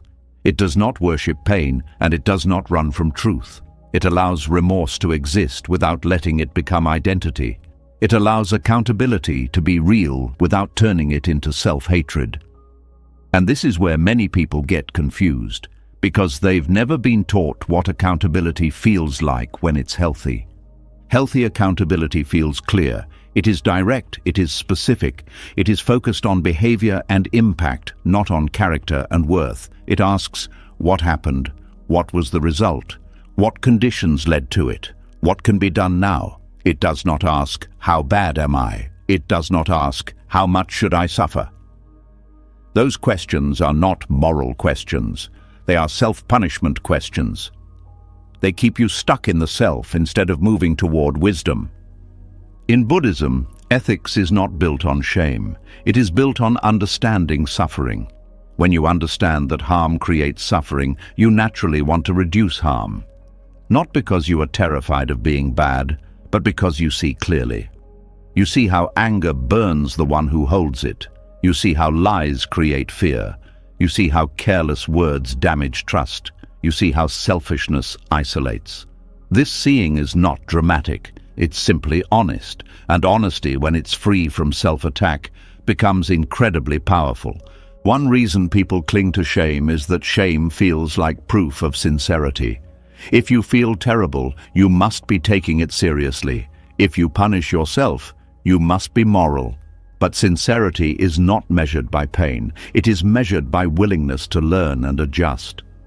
The mind can suffer for years and still repeat the same patterns. That suffering might look like depth, but it can be a loop. Sincerity is shown in how you relate to the next moment, the next choice, the next conversation, the next opportunity to do better. The middle way teaches you to separate two things that shame blends together: the fact of the mistake and the story about the self. The fact is simple. Something happened. It had an effect. It can be acknowledged. It can be addressed. The story is what creates extra suffering. This proves I'm hopeless. This means I'm unlovable. This means I don't deserve peace. Buddhism treats this story as mental construction, not as truth. When you drop the story, you don't drop responsibility, you drop the poison. A key part of the middle way is learning how to hold discomfort without turning it into self-destruction. Because accountability involves discomfort. If you caused harm, you will feel something. If you broke trust, you will feel something. If you acted against your values, you will feel something. The middle way does not numb this. It allows the discomfort to be felt as information, but it refuses to turn it into violence. Here is how that looks in real life. You notice the tightness in your chest after you realize you hurt someone. Instead of spiraling into "I'm a terrible person," you stay with the sensation and the fact. You admit clearly that hurt them. You allow remorse to arise without adding a second arrow. In Buddhism, the first arrow is the natural pain of life. The second arrow is the extra pain created by the mind's resistance and self-attack. Shame fires the second arrow again and again. The middle way puts the bow down. Accountability without self-destruction also means making repair without begging for punishment. This is important. Many people unconsciously seek punishment because punishment feels like closure. If someone yells at you, if you are rejected, if you suffer enough, then the mind feels the debt is paid. But life does not always offer that kind of clear ending. Sometimes repair is quiet. Sometimes forgiveness is slow. Sometimes people move on without giving you the emotional release of being punished. The middle way teaches you to live without needing punishment as proof. You repair what you can. You apologize where it's appropriate. You change behavior, and you accept that the rest is not yours to control. This is where spiritual maturity shows up, not in being perfect, but in being steady when there is no guarantee. Shame demands a dramatic emotional payment. Indifference refuses payment entirely. The middle way pays with presence and action. It says, "I am here. I will not disappear. I will face what happened. I will not abuse myself. I will do what is skillful now." Another part of balance is understanding intention without using it as an excuse. Sometimes harm happens without malice. Sometimes you were overwhelmed. Sometimes you were ignorant. Sometimes you were acting out of fear. The middle way can acknowledge this without minimizing impact. It can say, "I didn't mean to hurt you," and also say, "But I did, and I care." Shame turns intention into a courtroom defense or a personal condemnation. Indifference turns intention into a free pass. The middle way holds both realities, the inner causes and the outer consequences. To practice this, Buddhism often emphasizes mindfulness and clear comprehension. Mindfulness notices what is happening. Clear comprehension understands what is helpful and what is harmful. Together, they create a kind of inner leadership that does not require brutality. You start to catch the moment when the mind wants to swing to extremes, the moment it wants to collapse into shame, the moment it wants to shut down into whatever. You see the swing, and because you see it, you are not forced to obey it. A useful sign to watch for is urgency. Shame is urgent. It wants immediate emotional punishment. It says, "Fix this now by hurting." Indifference is also urgent in a different way. It says, "Get away from this feeling now." The middle way has less urgency. It can wait, it can stay, it can breathe. It understands that real change is often slow and that forcing speed creates distortion. This patience is not laziness. It is stability. Another sign is clarity. Shame creates fog. It overwhelms the mind with global conclusions. Everything becomes always and never. Indifference creates blankness. It avoids details so nothing has to be faced. The middle way is detailed. It stays specific. I raised my voice. I broke a promise. I avoided a conversation. Specificity is powerful because it gives you something real to work with. You can't repair, "I am awful." You can repair, "I didn't show up when I said I would." Accountability without emotional self-destruction also includes boundaries. This is often missed. People think compassion means letting everyone treat them however they want, or they think responsibility means accepting endless blame. The middle way is not being a doormat. You can acknowledge your role without accepting unfair punishment. You can apologize without allowing manipulation. You can be humble without abandoning your dignity. Buddhism calls this wisdom, not pride. This is especially important because some people around you may prefer you in shame. Your shame can make them feel powerful, or your shame can make conflict simple for them. If you stay in shame, you are easy to control. The middle way may challenge the dynamics in relationships. It might feel uncomfortable at first because it is new. You may need to learn to say, "I hear you and I'm taking this seriously, but I will not attack myself to make this easier." That sentence is not arrogance, it is sanity. Indifference often develops when shame becomes unbearable. So if you have swung into numbness before, that is not a sign you don't care. It may be a sign you cared too much while having no healthy way to hold it. The middle way offers a third option: feeling without drowning, facing without collapsing, caring without bleeding out internally. This balance also changes how you relate to your own inner critic. Shame gives the critic the microphone. Indifference throws the whole microphone away. The middle way listens for the useful signal and ignores the abuse. Sometimes the critic contains information. That wasn't skillful. That hurt someone. The middle way can accept that message without accepting the cruelty attached to it. It's like removing a note from a hateful envelope. You keep the note, you throw away the poison. Another piece of the middle way is recognizing that accountability is not a mood. You don't need to feel guilty to be responsible. You don't need to feel crushed to be sincere. You can take wise action even while feeling calm. This is a major shift for people who learned that pain equals seriousness.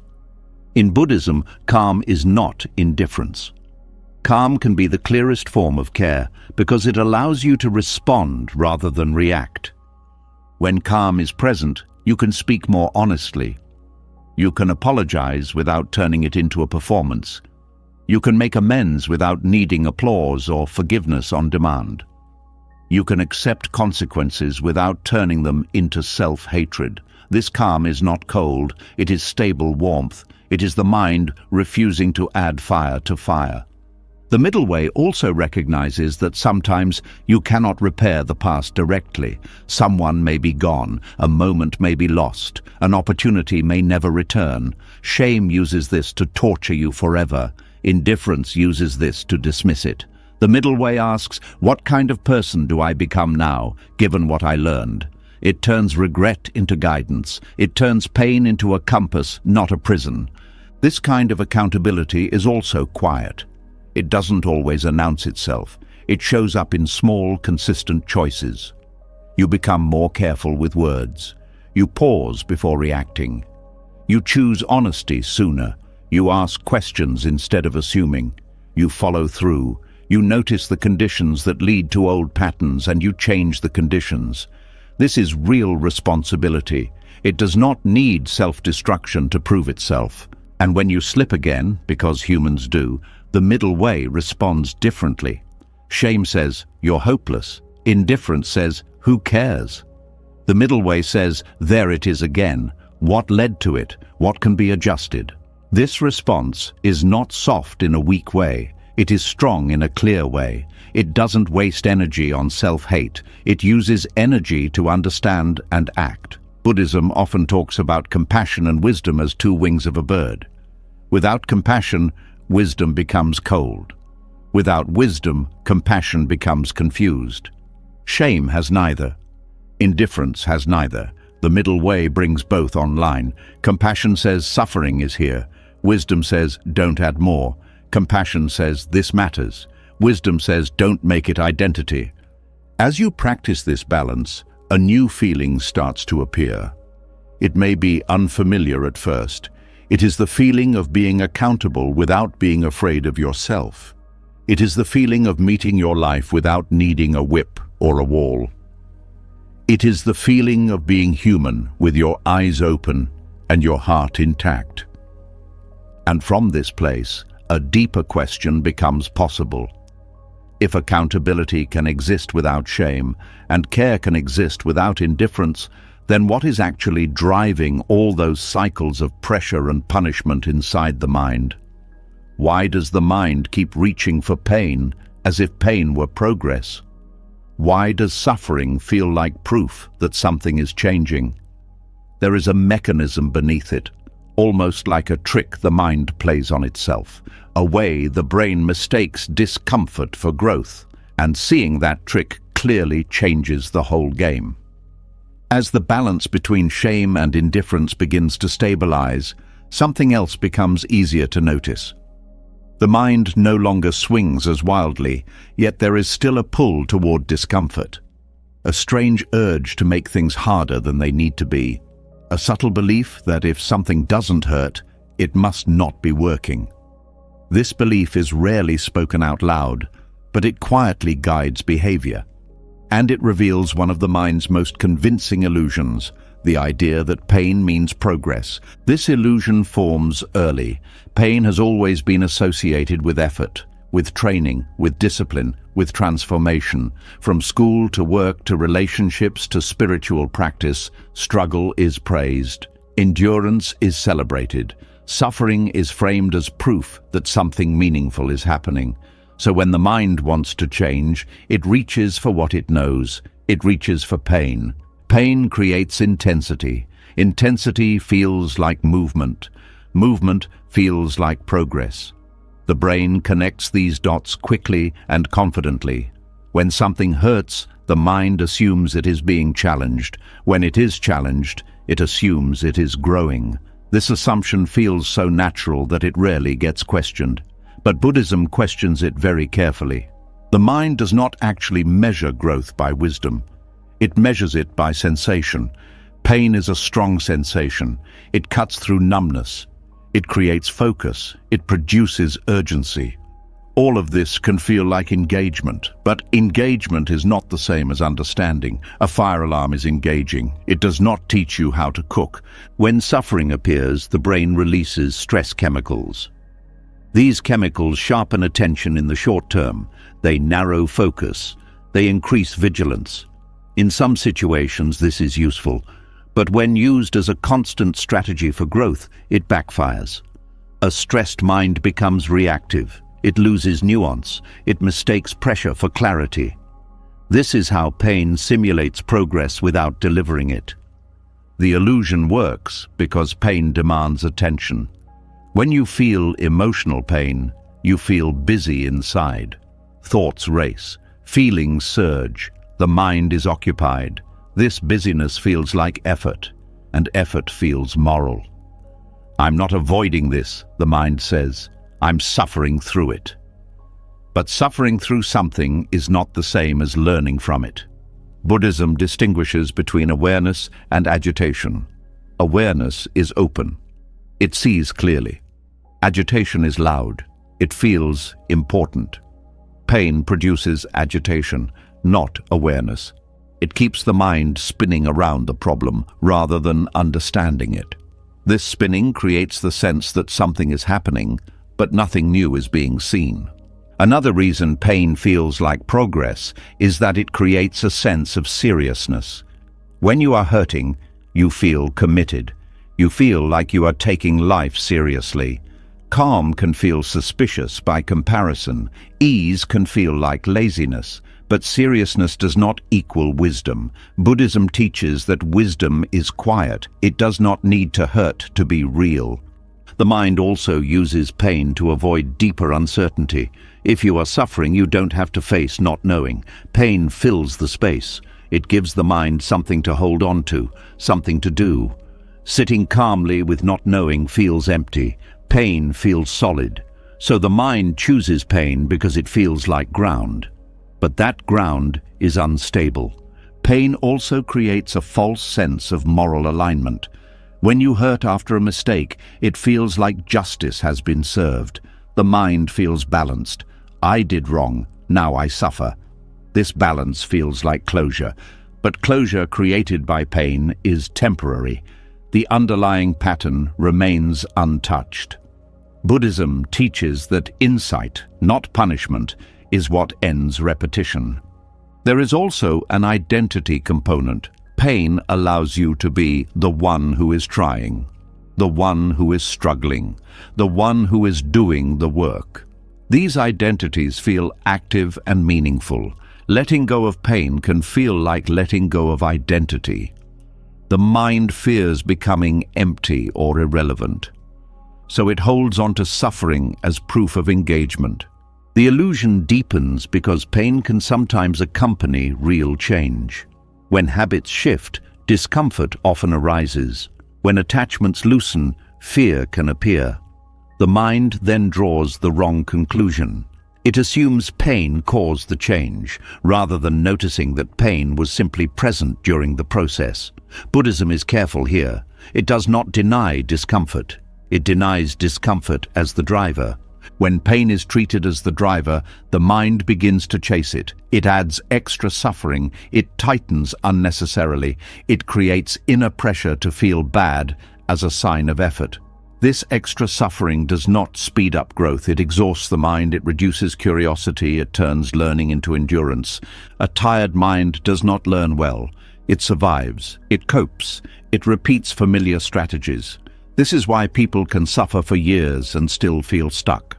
The mind confuses endurance with evolution. Buddhism points out that without understanding, suffering only hardens patterns. It does not dissolve them. Pain also distorts time.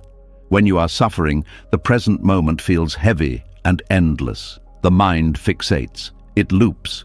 This looping feels like processing, but it is often repetition without insight. The same thoughts replay, the same conclusions resurface, nothing new enters. Growth requires novelty, pain reduces it. Another trick pain plays is urgency. When something hurts, the mind feels pressure to fix it immediately. This urgency narrows perspective. It pushes for quick conclusions. Buddhism teaches patience because patience allows complexity to be seen. Pain pushes the mind to simplify. Simplification feels efficient, but it often misses the truth. Pain also makes the mind self-centered, not in a selfish way, but in an absorbed way. When you are hurting, attention turns inward. This can feel like introspection, but it often blocks awareness of conditions outside the self. Buddhism emphasizes seeing causes and conditions clearly. Pain collapses focus into me and my suffering, reducing the ability to see the full picture. The brain also associates pain with meaning. Strong feelings feel meaningful. Neutral states feel empty. This is why people sometimes feel lost when suffering fades. Without pain, they don't know what they're doing. Buddhism teaches that meaning does not require intensity. Meaning can be quiet. It can be stable. It can be subtle. Pain is also addictive in a strange way, not because it feels good, but because it feels familiar. The nervous system adapts to certain levels of stress. When stress drops, the body can feel restless. The mind may unconsciously recreate discomfort to return to a known state. This is not growth. It is conditioning. Another dead end of pain-based progress is that it creates fear of ease. When ease appears, the mind wonders if something is wrong. Shouldn't this hurt more? This fear blocks rest. It prevents integration. Buddhism teaches that integration happens in calm. Insight needs space to settle. Pain keeps shaking the snow globe. Pain also blocks trust. When growth is always painful, the mind learns to associate change with threat. It resists new insights. It braces. This resistance slows learning. Buddhism emphasizes trust in awareness. Trust that the mind can see clearly without being forced. There is also a subtle violence in using pain as motivation. It treats the mind like something that must be coerced. This reinforces the idea that gentleness is ineffective. Over time, this belief erodes self-trust. You stop believing that you can grow without pressure. This belief becomes a self-fulfilling prophecy. Buddhism offers a different model. Growth comes from understanding suffering, not creating it. When you see clearly how a pattern causes pain, the mind naturally lets go. No punishment required. The letting go may feel quiet, unspectacular, but it is real. This is why Buddhist insight often feels anticlimactic. There is no dramatic suffering crescendo. There is a simple seeing. This causes pain, and the grip loosens, the mind relaxes, the pattern weakens. This does not feel heroic. It feels ordinary, but it is effective. The illusion of pain-based progress also keeps people stuck in self-referential loops. Am I suffering enough? Am I working hard enough? These questions have no end. Buddhism shifts the question entirely. It asks, is this creating less suffering? That question points outward, toward reality, rather than inward toward self-measurement. Another cost of this illusion is burnout. Pain cannot be sustained forever. The mind eventually collapses or numbs out. People then swing to indifference, not because they don't care, but because they are exhausted. This swing is not freedom. It is compensation. Buddhism aims to end the swing entirely. When the mind stops using pain as proof of progress, a new kind of effort becomes possible. Effort without strain. Attention without tension. Learning without self-harm. This effort feels lighter, but it is not weak. It is precise. It responds to conditions instead of fighting them. This shift also changes how mistakes are handled. Without the need to suffer, mistakes become information. You can look at them directly. You can adjust calmly. The mind no longer needs to dramatize the event to feel like something is happening. Something actually happens because understanding is allowed. The brain resists this at first because it feels unfamiliar. Calm feels empty compared to pain, but over time, calm reveals depth. You start to notice details you missed before. Subtle triggers, early signs, small choices. This is where real progress lives. Not in suffering, but in awareness. Buddhism teaches that suffering is not a path. It is a signal. A message saying, look here. When you mistake the signal for the path, you keep suffering. When you listen to the signal and understand it, suffering decreases. That is the whole point. As this understanding settles, another realization appears. If pain is not progress, then what actually ends the inner struggle? What stops the constant resistance? What allows the mind to finally rest without fear of stagnation? The answer is not another technique, it is a stance, a radical one, the stance of no longer fighting what is already here, of ending the internal war entirely. When the mind finally sees that pain is not progress, a strange quiet appears. The constant effort eases. The pressure to suffer softens, and yet something deeper is still unresolved. The struggle may no longer feel productive, but the fighting itself hasn't fully stopped. There is still resistance, still tension, still a subtle stance of opposition toward parts of your own experience. This is where self-forgiveness enters, not as comfort, not as kindness, but as something far more radical. Self-forgiveness is often misunderstood. Many people think it means excusing behavior, lowering standards, or pretending nothing happened. Others think it is an emotional gesture, something warm and gentle that comes after enough suffering. Buddhism does not treat self-forgiveness this way. It treats it as the end of inner resistance. The moment the mind stops fighting what has already occurred, resistance is exhausting. It is the background tension you carry when you argue with reality, when you replay moments wishing they were different, when you tense against emotions that have already arisen, when you punish yourself for thoughts you didn't choose. This resistance may feel like responsibility, but it is actually war, and the war is always internal. Self-forgiveness, in this context, is not about being nice to yourself. It is about laying down weapons. It is the refusal to continue the inner conflict. Buddhism sees this as wisdom, not indulgence. Because fighting what has already happened does not undo it. It only adds suffering to suffering. The internal war takes many forms. Sometimes it is loud, filled with accusations and blame. Sometimes it is quiet, expressed as tightness, fatigue, or numbness. Sometimes it appears as endless analysis, trying to find the perfect explanation that will finally bring relief. But underneath all of these is the same movement, resistance to what is. Self-forgiveness begins when this resistance is seen clearly, not judged, not fixed, simply seen. You notice how much energy is spent arguing with the past, how much effort goes into wishing you were different, wiser, stronger, calmer, sooner. How often the mind says, "This should not have happened." Buddhism points out a simple truth. Whatever has happened has already happened. The war against that fact is optional. Stopping the war does not mean approving of harm. It means recognizing that reality does not negotiate. The past does not respond to punishment. The mind learns this slowly. At first, it fears that letting go of resistance means letting go of care.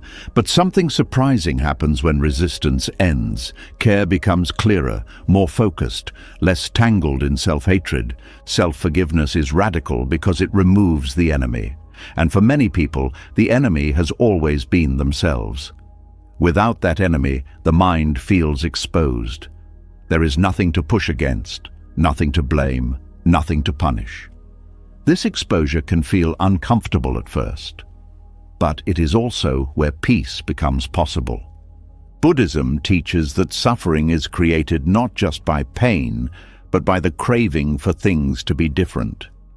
Self-forgiveness is the release of that craving as it relates to the self. It is the acceptance that you were acting from the conditions present at the time. This is not an excuse, it is accuracy. You did not act from future wisdom you didn't yet have. You acted from what was available then. Seeing this does not erase responsibility. It places responsibility in the present. You stop trying to fix the past emotionally and start attending to the present practically. This shift is profound. It turns energy away from punishment and toward clarity. One of the deepest misunderstandings about self-forgiveness is the belief that it must feel good. Often it does not. Often it feels neutral, quiet, almost anticlimactic. There is no dramatic release, no emotional payoff, just the absence of struggle. Buddhism values this absence because it creates space. In that space, insight can settle. Stopping the internal war also means allowing emotions to exist without interrogation. When regret arises, you let it be felt without turning it into identity. When sadness appears, you allow it without asking what it says about you. When fear comes up, you notice it without needing to punish yourself for having it. This allowance is not passivity, it is non-resistance. Non-resistance does not mean doing nothing. It means not adding friction. Think of how much effort is spent bracing against experience, tensing against feelings, tightening around thoughts, rehearsing arguments with yourself. All of this effort drains the mind. When it stops, energy returns naturally. Self-forgiveness also changes how memory functions. Memories no longer arrive as attacks. They arrive as images, sensations, information. Without resistance, memories pass more easily. They no longer need to be fought. Buddhism teaches that what is not resisted loses its power to dominate. Another aspect of radical non-resistance is ending the habit of inner surveillance. Many people are constantly watching themselves, judging every thought, emotion, and reaction. This watching feels responsible, but it keeps the nervous system activated. Self-forgiveness relaxes this surveillance. It allows the mind to move without constant oversight. This does not lead to chaos. It leads to ease. When the internal war ends, the body notices first. Breathing deepens, muscles soften, sleep improves. The nervous system shifts out of defense. This is not spiritual imagination. It is physiology responding to safety. A mind that is no longer under attack allows the body to rest. Buddhism emphasizes that peace is not manufactured. It emerges when conditions allow it. Ending self-attack is one of those conditions. When you stop turning against yourself, the mind no longer has to defend itself. Clarity becomes possible. Self-forgiveness also dissolves the need to constantly explain yourself. Many people carry an internal trial, always preparing arguments for why they are not as bad as they feel, or why they deserve to be punished. When forgiveness occurs as non-resistance, this trial ends. There is no judge, no defense, no sentence, just the fact of experience arising and passing. This does not make you morally empty, it makes you responsive. When there is no war, you can actually hear feedback. You can see consequences without collapsing. You can apologize without begging. You can change without fear. These are signs of strength, not weakness. Another hidden benefit of self-forgiveness is flexibility. When you are no longer rigidly defending or attacking the self, you can adapt. You can revise views. You can admit mistakes. You can update understanding. Identity loosens. Life becomes more fluid. Buddhism often speaks of compassion as the natural response to suffering. When you stop resisting your own suffering, compassion arises naturally, not forced, not rehearsed. You see pain clearly, and the wish to reduce it follows. This includes reducing harm to yourself.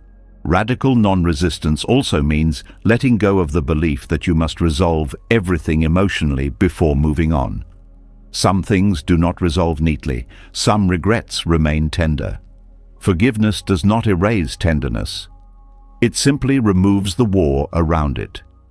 You can carry tenderness without carrying hostility toward yourself.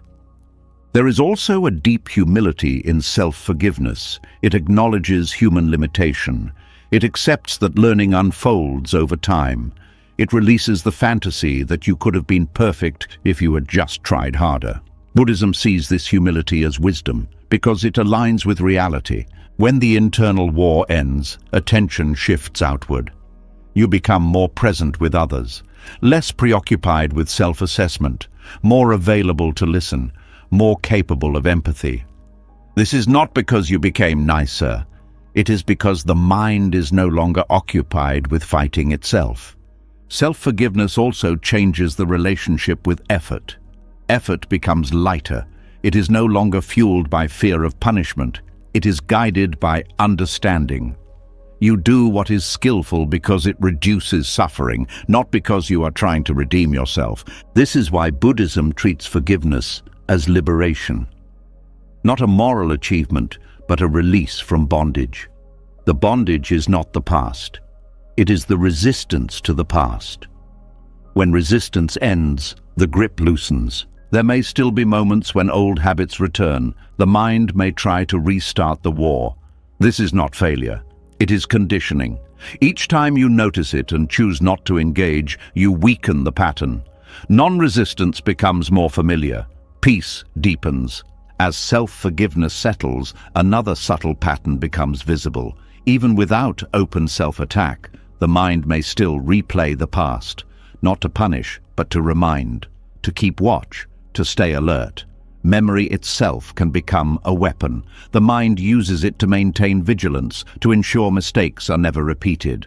This vigilance feels responsible, but it can quietly become another form of self-punishment. And understanding this requires looking closely at how the mind uses memory itself. When the inner war finally quiets and self-forgiveness begins to feel real, the mind often finds a subtler way to keep tension alive.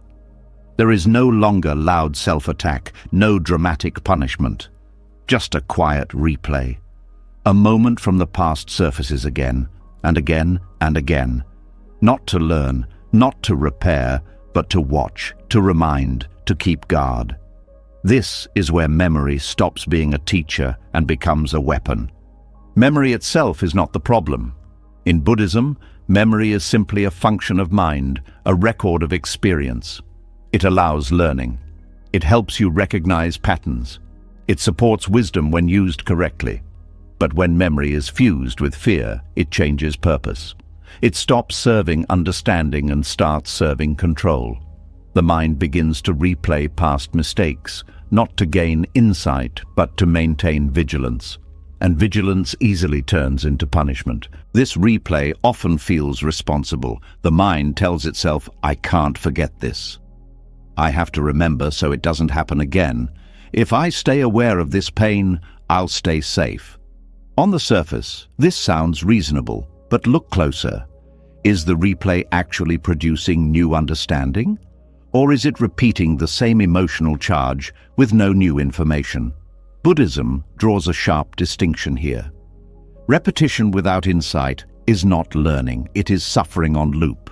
The mind is especially good at turning memory into a story, not just what happened, but what it means. This proves something about me. This explains why I struggle. This is why I don't deserve ease. Each replay strengthens the story. Over time, the story becomes more real than the original event. Details blur, but the emotional weight increases. Memory becomes less about facts and more about identity maintenance. This is how memory becomes an unconscious act of self-punishment. Each replay reactivates the same shame, fear, or regret. The body responds as if the event is happening again. Muscles tense, breath shortens. The nervous system goes on alert. Even though nothing is happening now, the mind keeps creating a present threat. Buddhism would say suffering is being created in real time, even though the cause belongs to the past. One reason this habit is so hard to see is that it disguises itself as responsibility. The mind believes that letting go of the replay means forgetting the lesson. It fears that releasing memory means repeating harm. But this fear confuses memory with wisdom. Wisdom does not require constant replay. Wisdom integrates. Once a lesson is understood, it becomes part of perception. You don't need to relive the pain to remember not to touch fire. Replaying memory is also a way to avoid uncertainty. The past is known, the future is not. By staying focused on what already happened, the mind avoids the discomfort of not knowing what will happen next. This is subtle but powerful. The mind prefers familiar pain to unfamiliar openness. So it returns to memory again and again, using it as an anchor. But that anchor keeps you from moving. Buddhism teaches that the present moment is the only place where freedom exists. When memory dominates attention, the present becomes thin. You may be physically here, but mentally elsewhere. This weakens your ability to respond wisely now. Ironically, the attempt to prevent future mistakes by replaying the past actually reduces presence, which increases the likelihood of acting on habit rather than awareness. Memory as punishment also keeps the sense of self tightly bound. Each replay reinforces the one who did that. Even if you are no longer attacking yourself directly, the identity remains active. The mind says, "Don't forget who you are." This identity feels protective, but it limits growth. Buddhism emphasizes impermanence. Identity formed around memory denies change. Another aspect of this pattern is how memory loops feel urgent. Thoughts arise quickly without invitation. They interrupt calm moments. They appear during rest, meditation, or silence. This can feel frustrating. You may think you're failing at peace, but Buddhism explains that these loops are habit energy. The mind has practiced replay for a long time. It doesn't stop instantly when understanding begins. Seeing the habit clearly is already part of release. The problem is not the memory itself, but the narrative built around it. The mind doesn't just remember an action, it adds judgment, prediction, and fear. This is who I am. This will happen again. I must stay alert forever.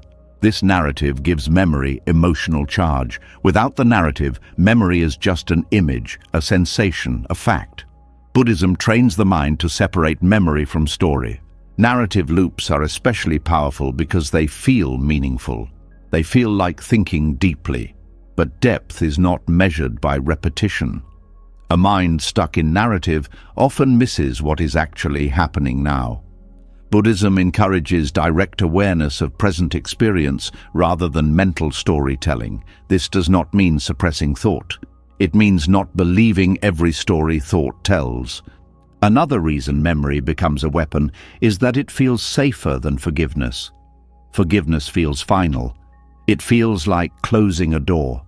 Memory replay feels like keeping watch. The mind fears that if it stops watching, something bad will slip through. But constant watching is not the same as awareness. Awareness is relaxed. Watching is tense. Buddhism teaches that relaxed awareness is more sensitive than tense vigilance. Memory replay also creates emotional fatigue. Each loop consumes energy. Over time, this leads to a background exhaustion that many people mistake for depression or burnout. The mind is tired because it has been carrying the same weight again and again. Letting go of the loop frees energy, not because you forgot, but because you stopped reliving. The Buddhist practice of releasing narrative loops does not involve force. You cannot push memory away. That creates more resistance. Instead, the practice begins with recognition. You notice when the mind has shifted from present awareness into replay. You don't judge it. You don't analyze it. You simply recognize this is remembering. That recognition already loosens the grip. Next comes seeing the difference between memory and punishment. You ask gently, is this teaching me something new? Is this helping me act wisely now? If the answer is no, you don't need to continue. This is not avoidance, it is discernment. Buddhism values discernment because it directs energy where it is useful. Another part of releasing narrative loops is grounding attention in the body. Memory lives in thought. The body lives now. Feeling the breath, noticing contact, sensing weight and temperature brings attention back to present reality. This is not a trick. It is a way of reminding the mind where life is actually happening. Buddhism also teaches impermanence as a way to loosen memory's grip. The thought arises. It stays for a moment. It passes. You don't need to finish it. You don't need to resolve it. You let it move like a sound passing through space. This practice is simple but not easy. It requires patience. The mind may return to the loop many times. Each time you notice and release again. Over time, the loop weakens. Releasing narrative loops does not erase accountability. You still remember what matters. You still hold values. But the memory no longer attacks. It informs quietly. It becomes part of understanding rather than a source of pain. This is how Buddhism uses memory wisely, memory without clinging. Another subtle shift happens when memory is no longer weaponized. You begin to trust your present awareness more than your past fear.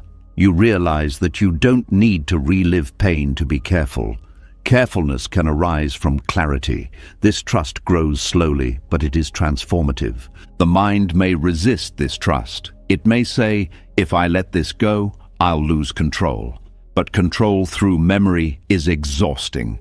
Control through awareness is lighter. Buddhism always favors what reduces suffering, not what looks impressive. Memory loops also affect how you see yourself in the future. When the past dominates, the future feels predetermined. Releasing the loop reopens possibility, not fantasy, but flexibility. You are no longer locked into one storyline. New responses become possible because the mind is not busy replaying old ones. Another benefit of releasing memory as punishment is emotional honesty. When memory is no longer used to beat yourself, you can feel emotions more cleanly. Sadness is just sadness. Regret is just regret. They don't turn into global judgments. This makes emotional life simpler, not shallow. Buddhism does not ask you to forget. It asks you to stop clinging. There is a difference. Forgetting erases information. Releasing clinging frees attention. You remember what is useful and let go of what only hurts. Over time, as narrative loops dissolve, silence becomes less threatening. Quiet moments no longer get filled with replay automatically. Space opens. This space may feel unfamiliar at first. The mind may reach for something to occupy it, but if you stay, something else appears. Presence, ease, not dramatic but real. This presence allows insight to deepen. Without the constant noise of memory, you start to see subtler patterns.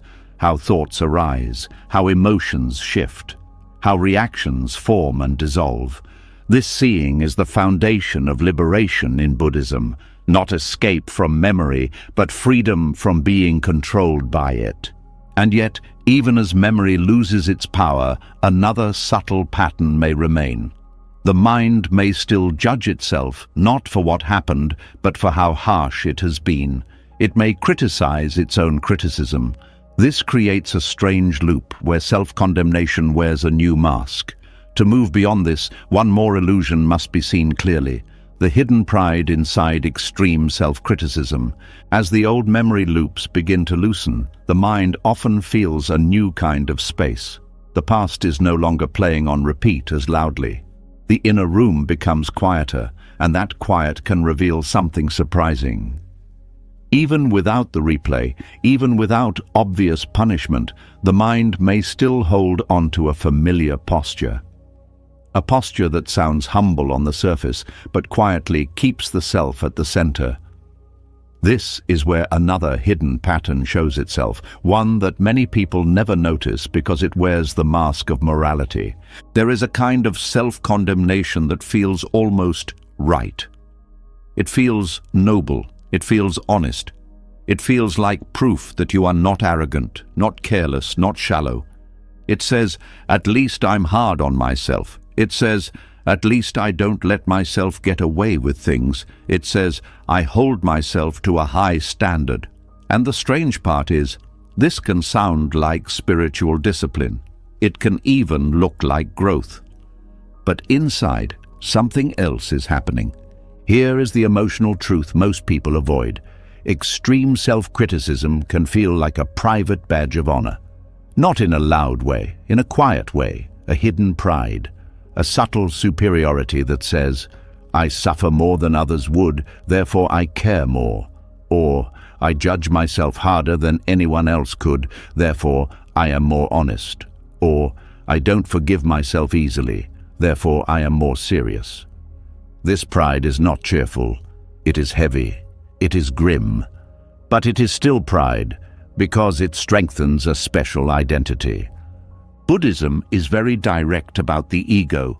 The ego does not only survive through praise, it also survives through blame. Anything that keeps the self-image strong, anything that keeps me at the center, feeds it. The ego can wear bright clothes like pride and achievement, but it can also wear dark clothes like shame and condemnation. Both outfits serve the same purpose, keeping the story of me alive, important, and solid. This is why some people who seem humble are still deeply ego-driven. Their humility is not freedom, it is self-focus turned inward. Their mind is still revolving around the self, just in a painful direction. They are still measuring, comparing, judging, monitoring. The content is negative, but the structure is the same. Me, me, me. My flaws, my failure, my guilt, my unworthiness. It looks like self-awareness, but it can be self-obsession in disguise. The quiet pride hidden in self-condemnation often begins with a fear, the fear of being seen as bad. The mind tries to get ahead of judgment by judging itself first. It says, "I will accuse myself before anyone else can." That way, the mind feels protected. It feels prepared. It feels like it is controlling the narrative. This is not peace. This is a strategy. And strategies like this can become addictive because they reduce uncertainty for a moment. If you condemn yourself first, you feel less vulnerable. If you attack yourself, other people's attacks feel less shocking. If you tell yourself you are not enough, you won't be disappointed when the world agrees. This can feel like realism, but it is often self-defense. And here is where pride sneaks in. The mind begins to believe it is smarter than everyone else because it sees the worst first. "I'm not naive," it says. "I know who I am." The tone is self-hating, but the position is still special. It is still a form of "I know better." Another form of quiet pride is moral ownership of suffering. Some people treat their pain like evidence in a trial. They present it to themselves as proof of sincerity. "Look how much I hurt," the mind says. "Look how deeply I regret this." And hidden inside that is a claim. My regret is deeper than average. This claim may not be spoken, but it is felt. It creates identity, the serious one, the responsible one, the one who doesn't let themselves off the hook. Buddhism would call this clinging to an identity of being the one who is hard on themselves. This identity may feel ugly, but it still gives the ego shape. It still gives the mind a role to play. And any role, even a painful one, can feel safer than openness. This is why letting go of self-condemnation can feel like losing something important. It's not only that you fear becoming careless. You may also fear becoming ordinary, because extreme self-criticism can secretly make you feel distinct, different from those people who are too relaxed, too forgiving, too comfortable. The condemned self becomes a separate self, and separation is exactly what ego wants. There is also a competitive element that often goes unnoticed. Self-condemnation can become a way of staying above others while appearing below them. It can say, "I'm worse," but the subtext can be, "I'm also more aware." It can say, "I'm broken," but the subtext can be, "I see truths others avoid." This is not freedom. It is a clever mind protecting its specialness. Buddhism teaches that liberation involves letting go of specialness altogether, not becoming low, not becoming high, but stepping out of the entire ladder. Self-condemnation keeps you on the ladder. It simply places you on a lower rung and then uses that position to feel distinct.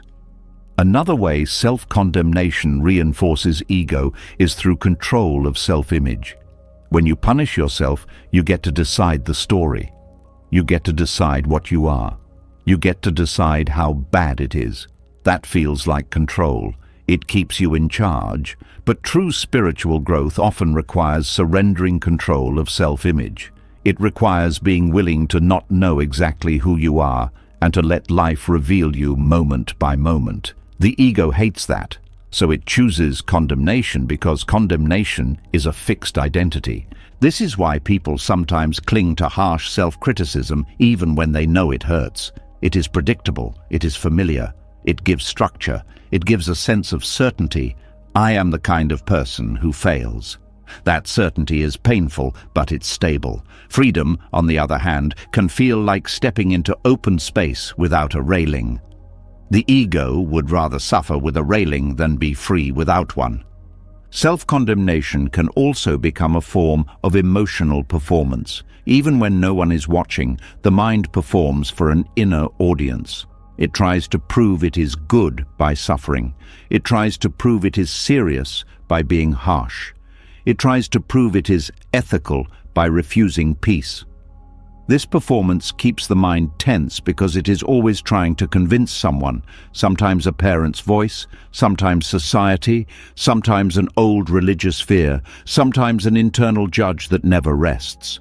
Buddhism points out that any mind that is trying to prove itself is not at peace. Proof requires doubt. Proof requires a judge. Proof requires fear of the verdict. Peace does not need proof. Peace is what remains when the need to prove ends. There is also a painful irony. People who condemn themselves extremely can become less compassionate toward others, even if they don't want to. If your inner world is ruled by harsh judgment, that pattern can spill outward. You may become impatient when others make mistakes. You may secretly think, if I have to suffer for my flaws, you should too. Or you may become overly tolerant in a confused way, allowing harm because you believe everyone is doomed anyway. Either way, self-condemnation shapes your view of humanity. The inner climate becomes the outer climate. Another subtle pride is the pride of toughness. I can handle pain, the mind says. I can take it. This toughness can feel strong, but it often hides fear of softness, because softness is vulnerable. Softness allows grief. Softness allows love. Softness allows uncertainty.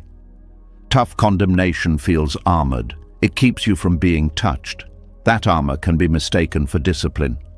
But Buddhism would say real strength is the ability to stay open without collapsing. Extreme self-criticism also creates a kind of inner hierarchy, where the critic sits above the rest of you like a ruler. This ruler believes it has authority. It believes it knows best.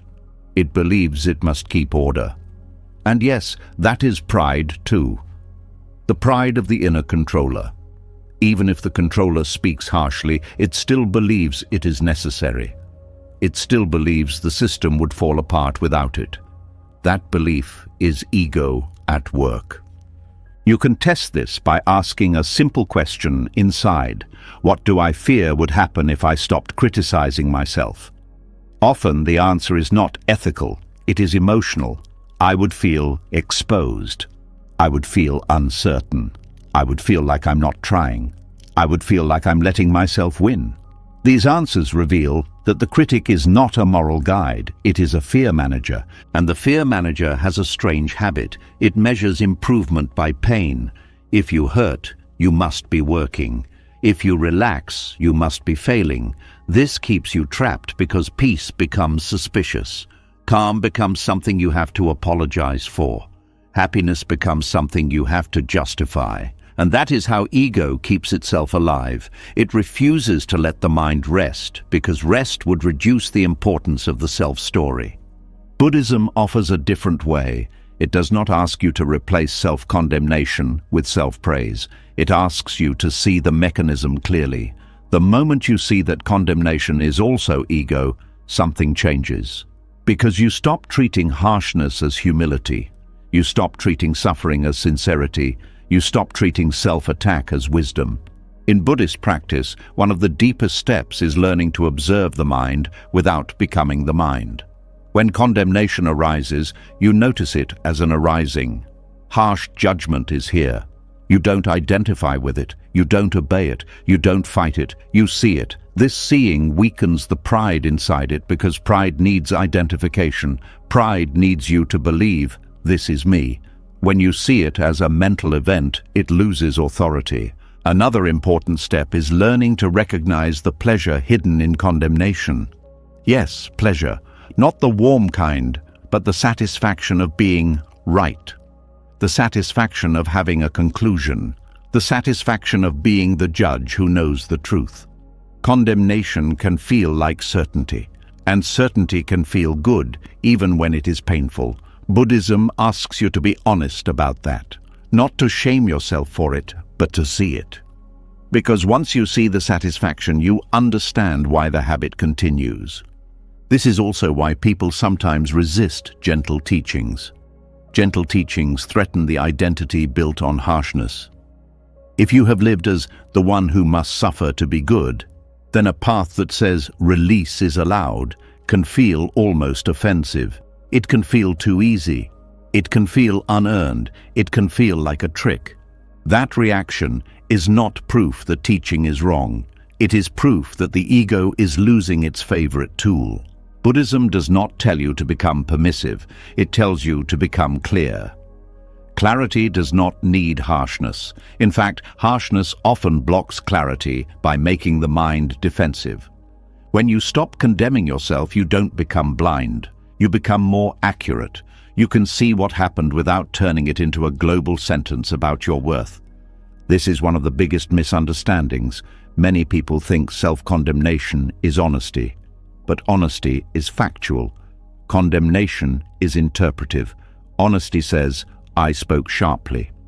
Condemnation says, I am cruel. Honesty says, I avoided the conversation. Condemnation says, I am a coward.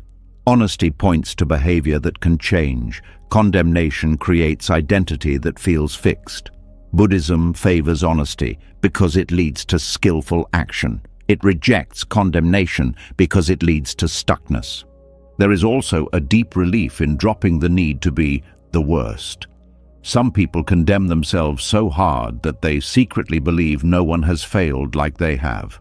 My mistake is unforgivable. My flaw is unique. This can feel like despair, but it can also be ego. It makes the self special in its darkness. Buddhism gently returns you to reality. You are human. Humans make mistakes. Humans learn. Humans change. You do not need to be the hero of your own tragedy. Another form of pride in self-condemnation is refusing help. Sometimes harsh self-criticism becomes a wall. If you condemn yourself first, you don't have to receive compassion from others. Receiving compassion can feel too vulnerable. It can feel like you owe something. It can feel like exposure. So the mind chooses condemnation because it keeps distance. But Buddhism teaches interdependence. We heal through connection. When self-condemnation blocks connection, it blocks healing. So what replaces condemnation when it is seen clearly? Not praise, not denial, not indifference. What replaces it is a simpler inner relationship, respect for reality. You respect cause and effect. You respect the impact of actions. You respect the truth of feelings, and you respect the mind enough not to abuse it. That respect is not dramatic, it is steady. In practice, this means when you notice the inner critic speaking in extreme terms, you don't argue with it point by point. You don't try to win. You simply stop granting it moral authority. You treat it like weather, a storm passing through. You may still take responsibility for what needs change, but you refuse the extra layer of identity-building condemnation. That refusal is humility, real humility, because it refuses to make the self the main character, even as a villain. Buddhism often points out that the goal is not to create a perfect self. The goal is to see through the illusion of a fixed self. Condemnation keeps the fixed self strong. It says, "This is me." Seeing condemnation as ego loosens that claim. You begin to experience thoughts and feelings as conditions arising and passing, not as a permanent identity. This is not abstract, it is felt. It feels like space. And in that space, you begin to recognize something. The harshest voice inside has been claiming to protect you. but it has also been protecting itself, protecting its role as the controller, the judge, the one who knows. When you stop believing it, you don't collapse. You become calmer, more honest, more able to learn. The fear that you would become careless turns out to be a story. The mind can care without cruelty. The heart can be responsible without punishment. This is the maturity Buddhism points toward. As this hidden pride is seen and the grip of condemnation loosens, a new vulnerability appears. Without the harsh voice, you may feel softer, more open, and that softness can feel unsafe at first, because it threatens the old identity built on struggle. The mind may try to return to harshness because harshness feels safer than compassion. This is the next challenge. Seeing why kindness can feel dangerous when you have lived under control for so long. As the harsh inner judge begins to lose its authority, a strange reaction often appears. The mind does not always feel relieved. Sometimes it feels exposed, softer, less armored. And in that softness, an old instinct rises up quickly and says, "This isn't safe." That instinct is why so many people return to harshness even after seeing through it. Not because harshness is wise, but because it feels safer than compassion. Harshness feels solid. It creates edges. It draws lines. It gives the mind something firm to lean against. Compassion, on the other hand, feels open. It doesn't grip. It doesn't threaten. It allows. And for a mind that has survived by control and struggle, allowance feels dangerous. Compassion threatens the identity that was built to survive pain. Many people learned early that softness led to harm, that vulnerability led to disappointment, that kindness was taken advantage of. Over time, the mind learned to protect itself by tightening, by becoming sharp, by staying alert. Harshness became a shield. It may have hurt, but it also kept the world at a distance.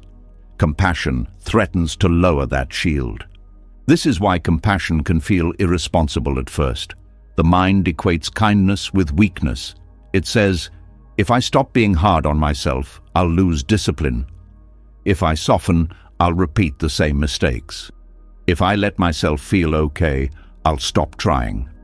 These fears are not logical conclusions. They are survival memories. The mind is remembering how it stayed alive, not how it grows.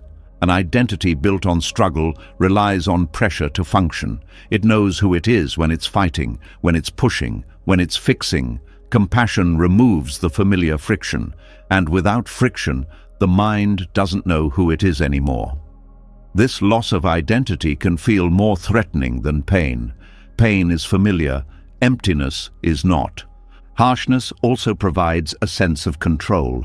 When you are hard on yourself, you feel like you are managing risk. You are monitoring behavior. You are enforcing rules. Compassion loosens that control. It trusts awareness instead of force. And trust feels risky when you've learned that the world punishes mistakes harshly. Buddhism points out that control is often confused with care. But care does not require domination. Care requires presence. Harshness keeps you busy controlling outcomes. Compassion keeps you attentive to causes. One tightens the mind. The other opens it. But opening feels unsafe when your identity depends on vigilance. Another reason harshness feels safer is that it reduces emotional range. Harshness numbs. It flattens feeling. It limits how deeply joy, grief, or love can be felt. Compassion does the opposite. It increases sensitivity. It allows emotions to move freely. For a mind that associates feeling with overwhelm, this sensitivity can feel like danger. Compassion also threatens the story that suffering is necessary. Many people believe, often unconsciously, that pain is the price of being good, that ease must be justified, that rest must be earned. Compassion undermines this moral economy. It says you are allowed to stop, and stopping can feel like stepping into moral uncertainty. Harshness feels safer because it is predictable. You know what comes next: judgment, pressure, correction. Compassion is unpredictable. You don't know how you'll respond without the whip. You don't know what will motivate you. You don't know if you'll still care. The mind prefers predictable suffering to unpredictable freedom. There is also fear of grief. Compassion opens the door to feeling the full weight of what has happened. Harshness keeps grief at bay by staying busy with blame. Compassion says, let this be felt. And feeling can be terrifying if you've spent years avoiding it. The mind chooses harshness not because it's strong, but because it avoids tenderness. Another layer is trust. Compassion requires trusting that awareness itself can guide behavior, that you don't need to threaten yourself into being ethical. This trust challenges deep conditioning. Many people were taught that without punishment, there is chaos. Buddhism challenges this by pointing to clarity as a stronger guide than fear. Harshness also maintains distance from others. If you are harsh with yourself, you may unconsciously expect harshness from the world. This expectation creates emotional walls. Compassion softens those walls. It invites connection, and connection carries risk. You could be misunderstood. You could be hurt. Harshness feels safer because it keeps you alone but protected. There is also a fear of losing moral authority. If you stop condemning yourself, you may fear you lose the right to condemn certain behaviors internally. The mind worries that compassion will blur boundaries. Buddhism clarifies that compassion and discernment are not opposites. You can be kind without being confused, but this clarity takes time to trust. Compassion threatens the identity built on struggle because struggle gives meaning. When life has been organized around effort and endurance, ease feels empty. The mind asks, if I'm not struggling, what am I doing? Buddhism answers, you are living. But living without struggle can feel unfamiliar and therefore unsafe. Harshness also protects against disappointment. If you expect the worst from yourself, you won't be surprised when things go wrong. Compassion introduces hope, and hope introduces vulnerability. The mind often chooses harsh realism over tender hope because hope can break your heart. Another reason compassion feels unsafe is that it dissolves hierarchy. Harshness creates a clear top and bottom inside, the judge and the judged. Compassion removes this structure. Everything becomes more equal, more fluid. For a mind that relies on internal hierarchy to feel organized, this can feel like chaos. Buddhism teaches that safety does not come from control, but from understanding. Compassion is not blind. It sees suffering clearly and responds without violence. But the mind must unlearn the belief that pain equals seriousness. This unlearning can feel destabilizing at first. When compassion begins to replace harshness, you may notice resistance that feels physical, tightness, restlessness, a pull back toward criticism. This is not failure, it is conditioning leaving the body. The nervous system learned to equate harshness with safety. It takes time to teach it otherwise. Compassion also removes the excuse to stay stuck. Harshness can justify paralysis. I'm too broken. I deserve this.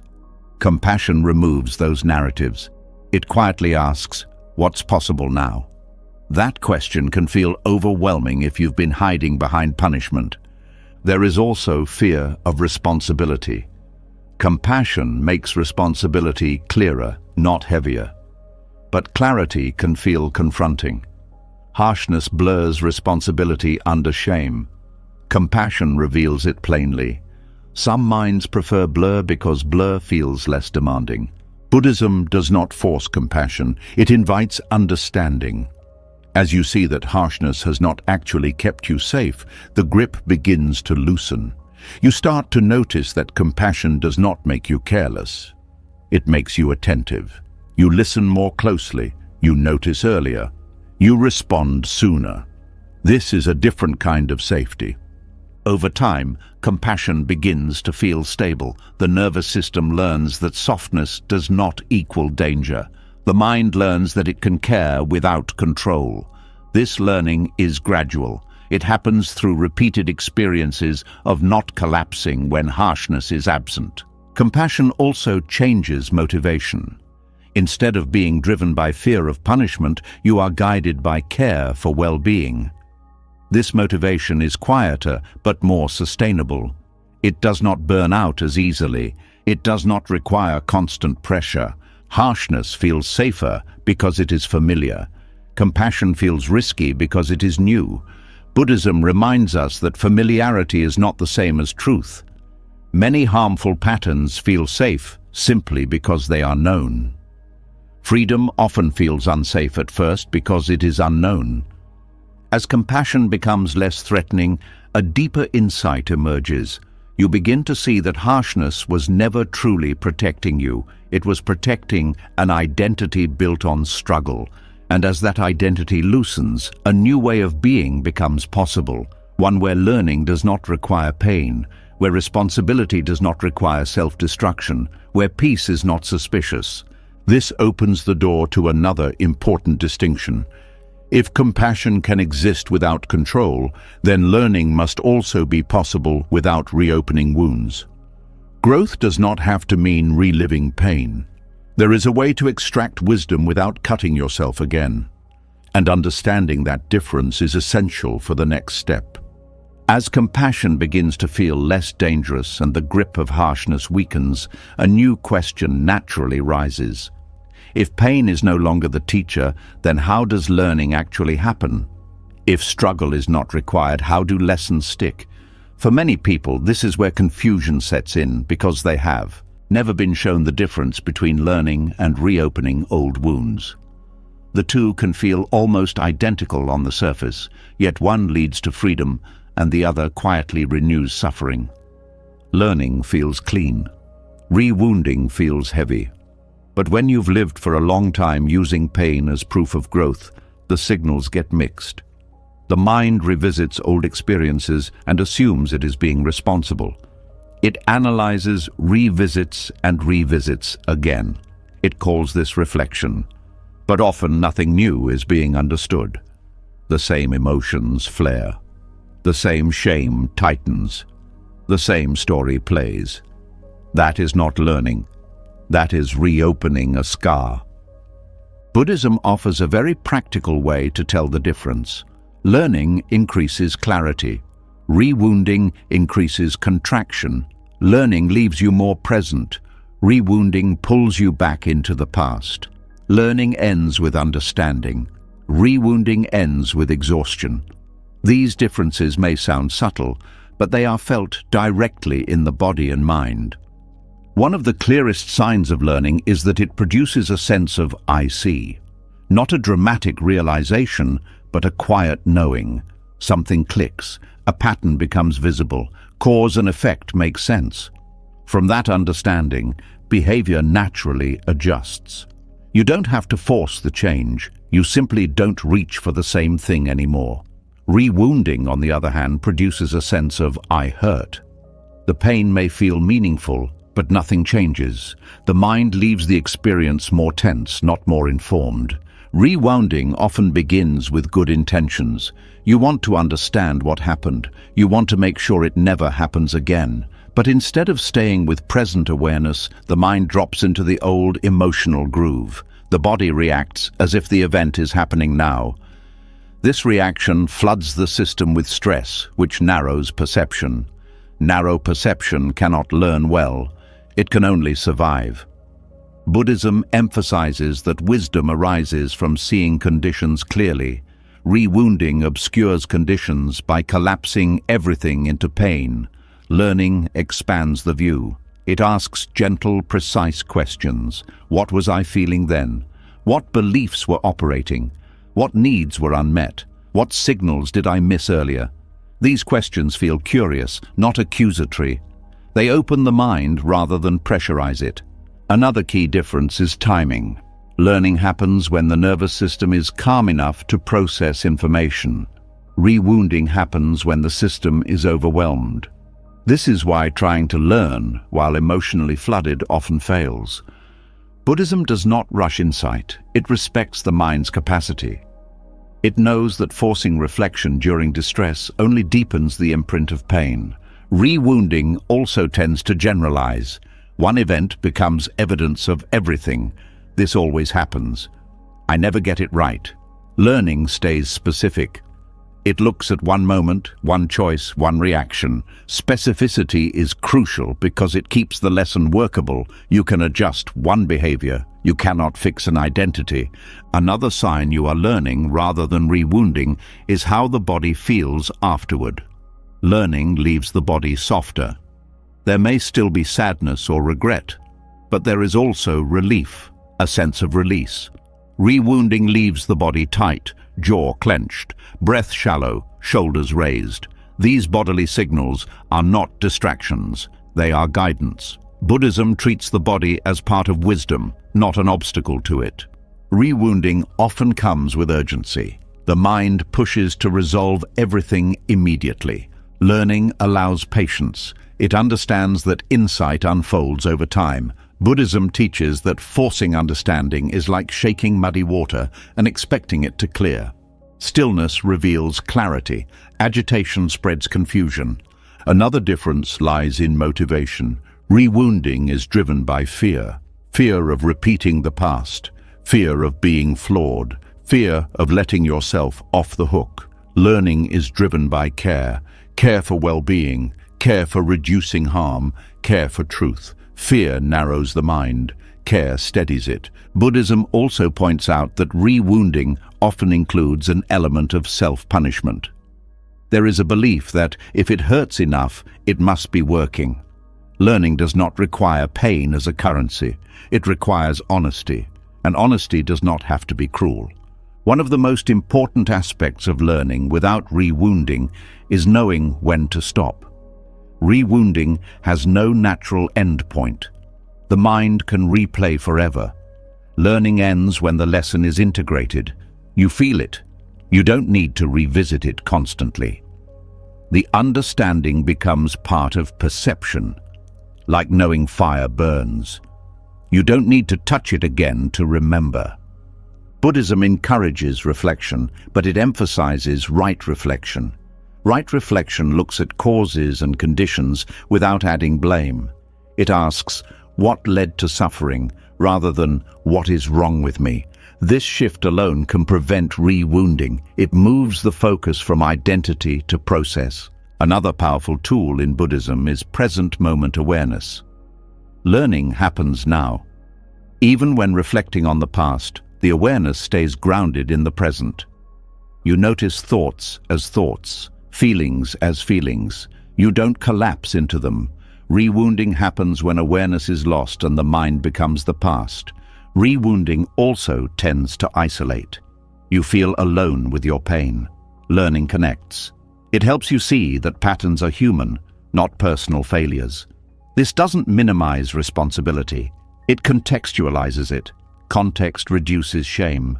Reduced shame allows learning. There is also a difference in energy. Rewounding drains, learning energizes. Even difficult insights can feel freeing because they remove confusion. You may feel tired after learning, but it is a clean tiredness, not the heavy fatigue of self-attack. Buddhism teaches that wisdom is cooling. It reduces heat. Rewounding increases heat. Anger, shame, anxiety all raise inner temperature. When reflection heats the mind, it is a sign that something is off. Learning cools because it resolves friction. Another important distinction is repetition. Learning does not need to repeat the emotional pain to remain effective. Once integrated, it guides behavior quietly. Rewounding repeats because nothing has been integrated. The repetition itself is a signal that the method is not working. One reason people rewound themselves is distrust of ease. When learning feels gentle, the mind doubts it. Shouldn't this be harder? Buddhism challenges this belief. Ease does not mean superficial. Sometimes the deepest insights arrive quietly because the mind is finally still enough to hear them. Learning also respects boundaries. It does not push into trauma without support. Buddhism understands that some experiences require care, safety, and sometimes distance before insight is possible. Rewounding ignores boundaries. It dives into pain repeatedly, hoping for resolution. This often re-traumatizes rather than heals. Another sign of learning is forward movement. Not dramatic change, but subtle adjustment. You pause sooner. You notice earlier. You choose differently without forcing. Rewounding leaves you stuck, circling the same emotional territory. Buddhism also emphasizes compassion in learning. Not indulgent compassion, but steady kindness toward the process. When the mind feels safe, it reveals more. When it feels threatened, it hides. Learning requires revelation. Rewounding creates concealment.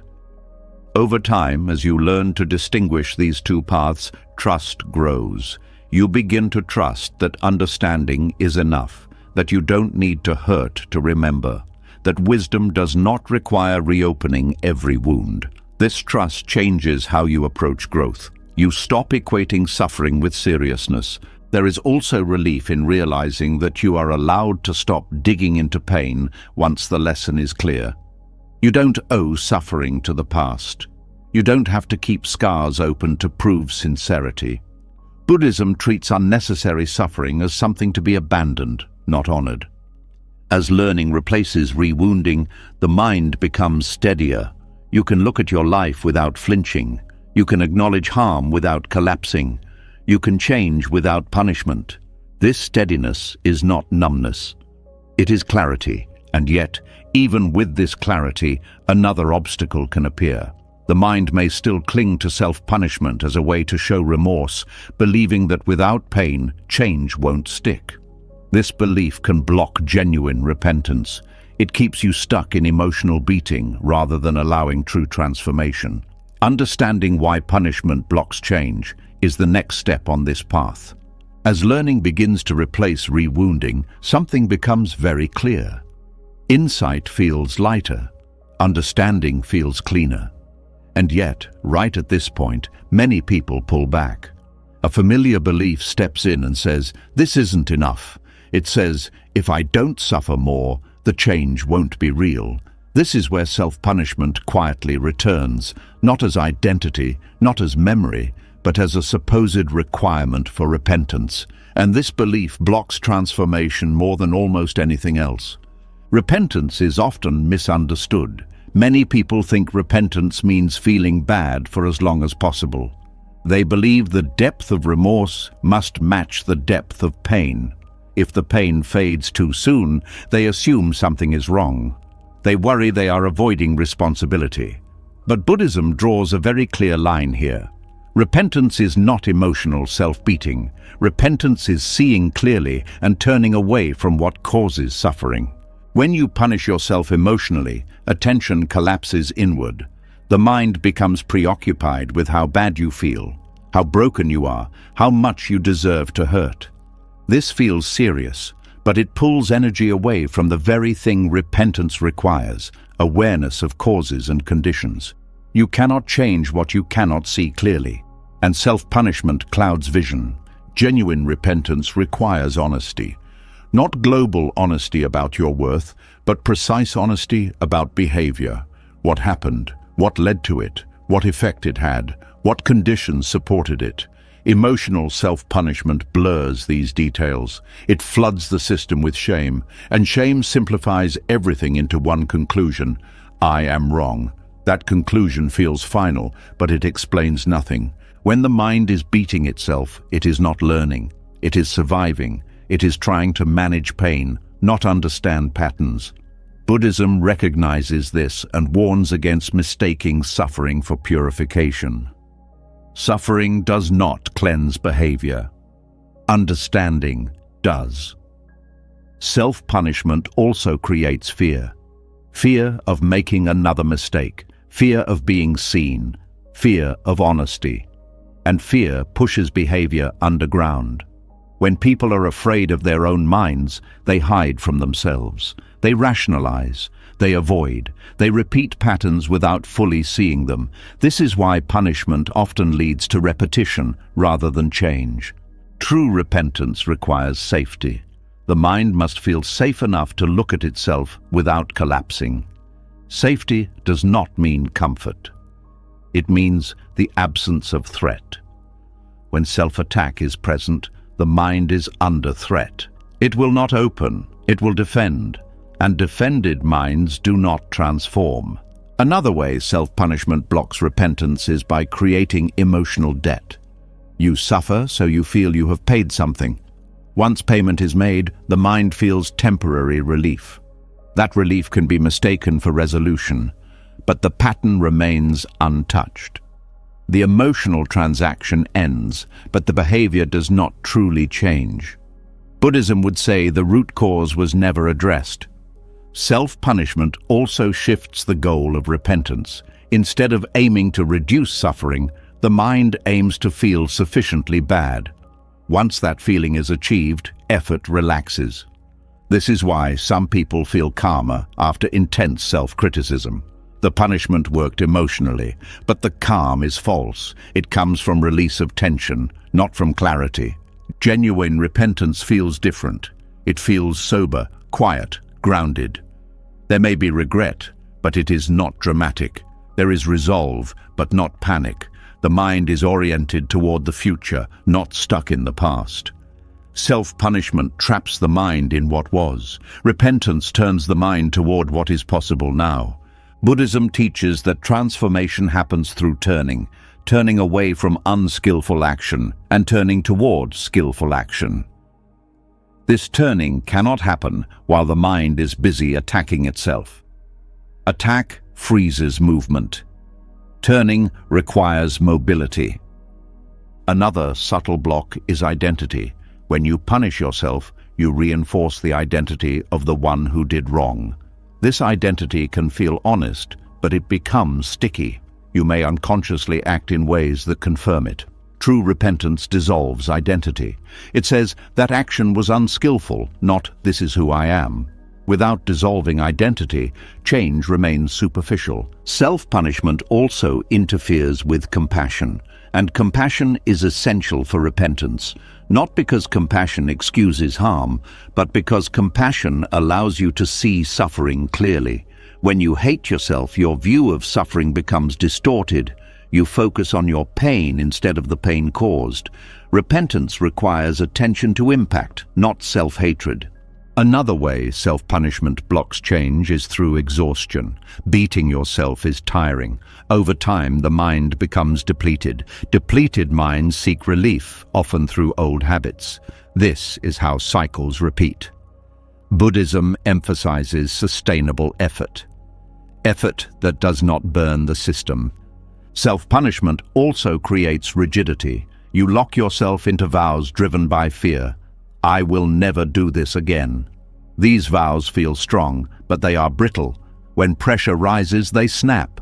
Genuine repentance creates flexibility. It understands that conditions change and prepares for that change. Buddhism also highlights intention. Intention shapes action. When intention is soaked in self-hatred, action is distorted. Even good actions can be tense, performative, or defensive. When intention comes from clarity, action is natural. Repentance guided by clarity produces different energy than repentance driven by punishment. There is also a misunderstanding about humility. Many people believe humility requires emotional pain. They think feeling okay means arrogance. Buddhism disagrees. Humility is seeing reality clearly. Self-punishment is not humility. It is self-centeredness turned inward. Genuine repentance is humble because it accepts limitation without drama. Another key difference lies in time. Self-punishment lives in the past. Repentance lives in the present. You cannot change the past emotionally. You can only change present causes.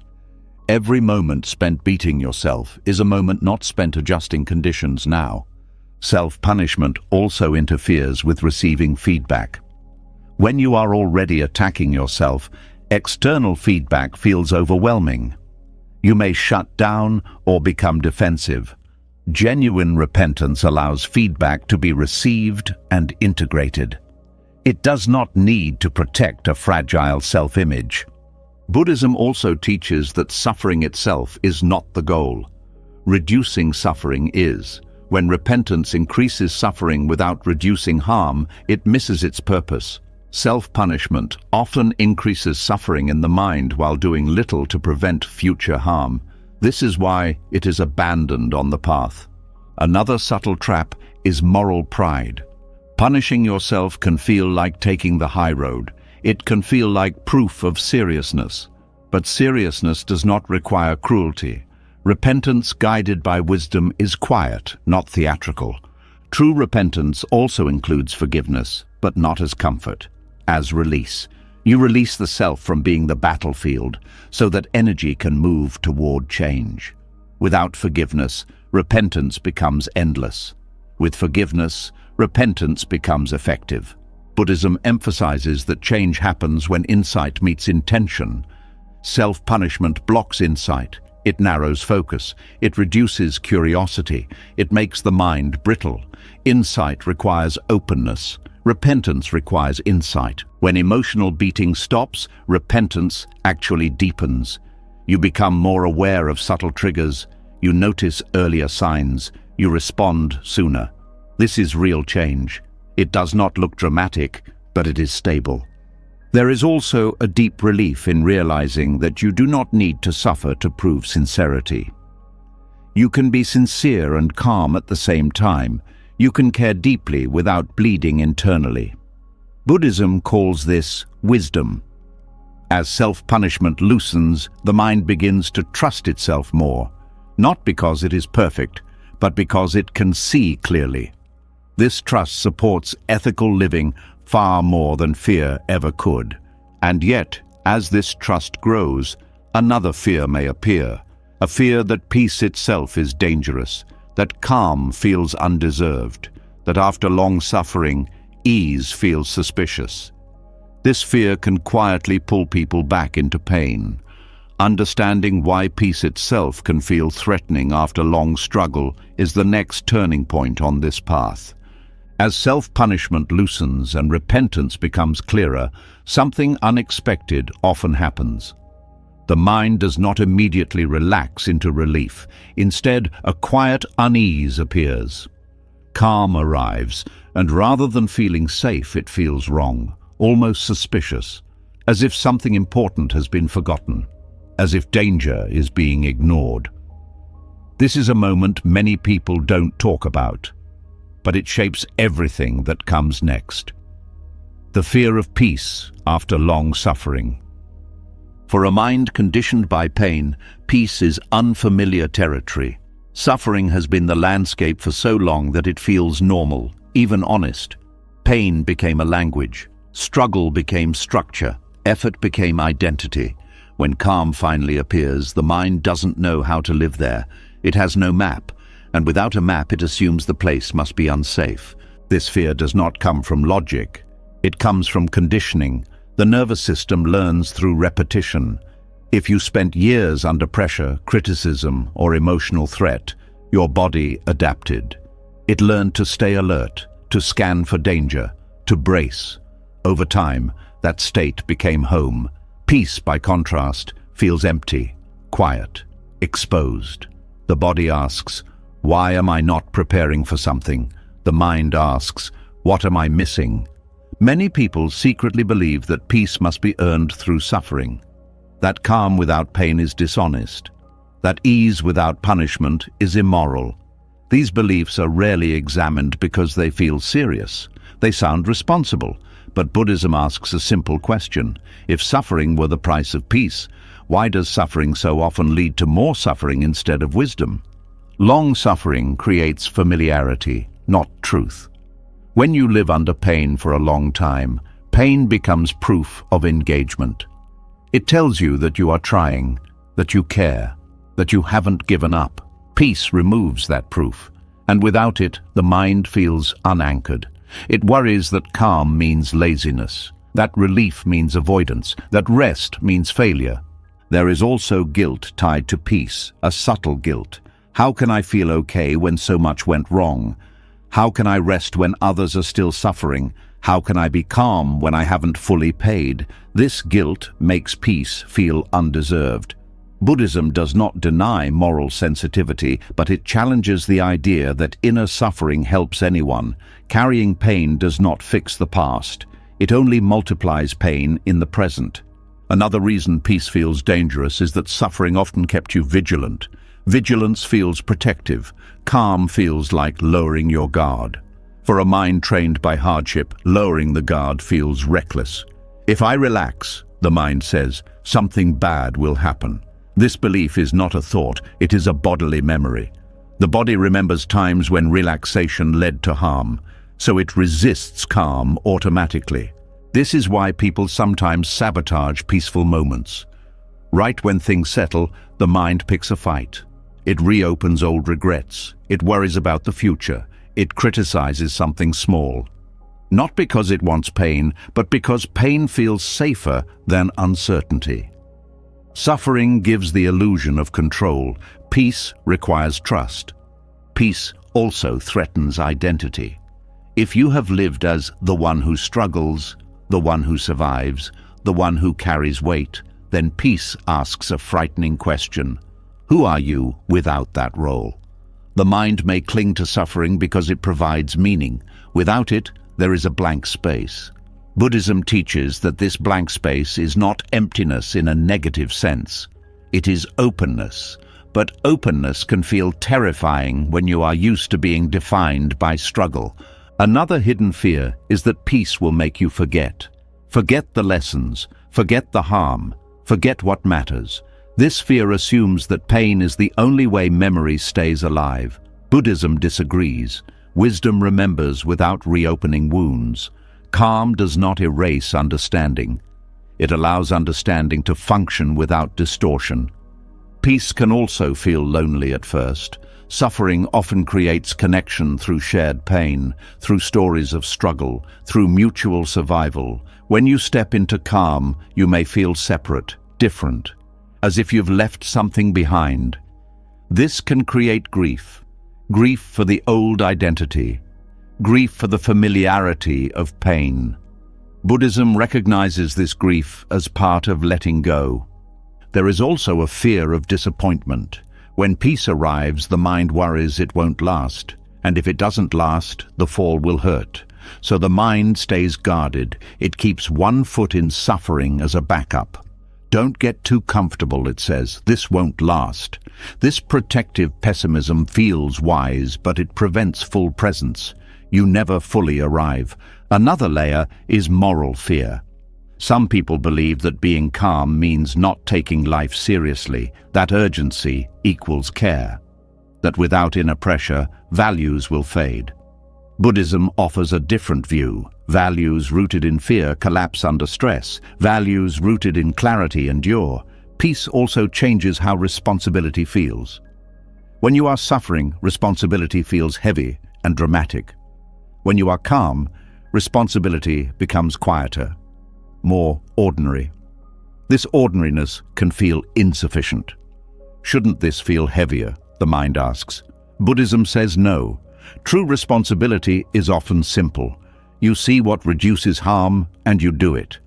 The fear of peace can also show up as restlessness. When calm appears, the mind looks for stimulation, noise, problems, tasks, anything to avoid stillness. This restlessness is not a flaw. It is the nervous system adjusting to a new baseline. Buddhism treats this gently. It does not force stillness. It allows restlessness to settle gradually. Another reason peace feels undeserved is comparison. You look at others and think, they've suffered more, or they haven't forgiven me, or I haven't fixed everything yet. Peace becomes conditional on external validation. Buddhism points out that inner states are not awarded by others. Peace is not a verdict. It is a condition that arises when causes allow it. Long suffering also trains the mind to equate intensity with truth. Calm feels flat by comparison. It can feel boring, empty, even meaningless. But this is a misreading. Calm is not the absence of meaning. It is the absence of noise. When the noise fades, subtler meanings appear, but the mind must slow down enough to notice them. Another fear is vulnerability. Peace opens the heart. When you are calm, you are more available to feel joy, love, and connection, and these feelings carry risk. You can lose them, you can be hurt. Suffering keeps the heart guarded. Peace opens it. Opening feels dangerous when you've been hurt before. Buddhism does not force peace. It understands that peace must feel safe before it can settle. Safety comes from repeated experiences of calm, without catastrophe. Over time, the nervous system learns that nothing terrible happens when you rest. This learning cannot be rushed. It must be lived. Peace also removes excuses. When suffering dominates, you can explain inaction through pain. When calm appears, you see more clearly what is possible. This clarity can feel confronting. It removes hiding places. Some minds prefer suffering because it justifies staying stuck. There is also a subtle loyalty to pain. Pain may feel like honoring what happened. Letting go can feel like betrayal. Buddhism reframes this. Honoring the past does not require living in it. Learning honors the past. Repetition does not. Another fear is that peace will expose unresolved emotions. Ironically, peace can allow deeper feelings to surface. Grief that was buried under struggle. Sadness that was masked by anger. This can make peace feel like a threat. Buddhism welcomes these feelings. It sees peace not as numbness, but as the ground where emotions can finally move. Peace also challenges the belief that you must be fixed to be okay. It says you can be okay while still changing. This idea can feel radical to a mind trained in self-improvement through pain. But Buddhism insists that acceptance and change are not opposites. Acceptance allows change to happen without violence. As peace becomes more familiar, its fear begins to soften. You start to notice that calm does not make you careless. It makes you clearer. You notice that you still care about others. You still act responsibly. You still learn. The only thing missing is the constant inner tension. And that tension was never wisdom. The mind slowly learns that peace is not dangerous. It is just unfamiliar. And unfamiliar does not mean wrong. It means new. Over time, calm begins to feel stable, not exciting, not dramatic, just steady. And in that steadiness, life becomes more workable. But even as peace grows, the mind may still worry about accountability. It may ask, if I let go this much, am I avoiding something? This leads to another important distinction. Letting go does not mean letting yourself off the hook. Buddhism makes this distinction very carefully, and understanding it prevents peace from sliding into avoidance. As peace begins to feel less threatening, another concern quietly surfaces. The mind asks a careful question, one that sounds wise on the surface. If I let go this much, am I avoiding responsibility? This question keeps many people stuck halfway. They sense that release is necessary, but they fear it will turn into denial. They want freedom without dishonesty, lightness without escape. This is where Buddhism offers one of its most precise and misunderstood insights. Letting go is not the same as letting yourself off the hook. Most people only know two modes. One is self-punishment, where responsibility is enforced through pain. The other is avoidance, where discomfort is escaped by pretending nothing matters. Because these are the most common options, letting go is often confused with the second. Buddhism cuts directly through this confusion by redefining what responsibility actually is. Responsibility, in Buddhist understanding, is not emotional weight. It is responsiveness. It is the ability to see clearly what causes suffering and to adjust behavior accordingly. Avoidance turns away from seeing.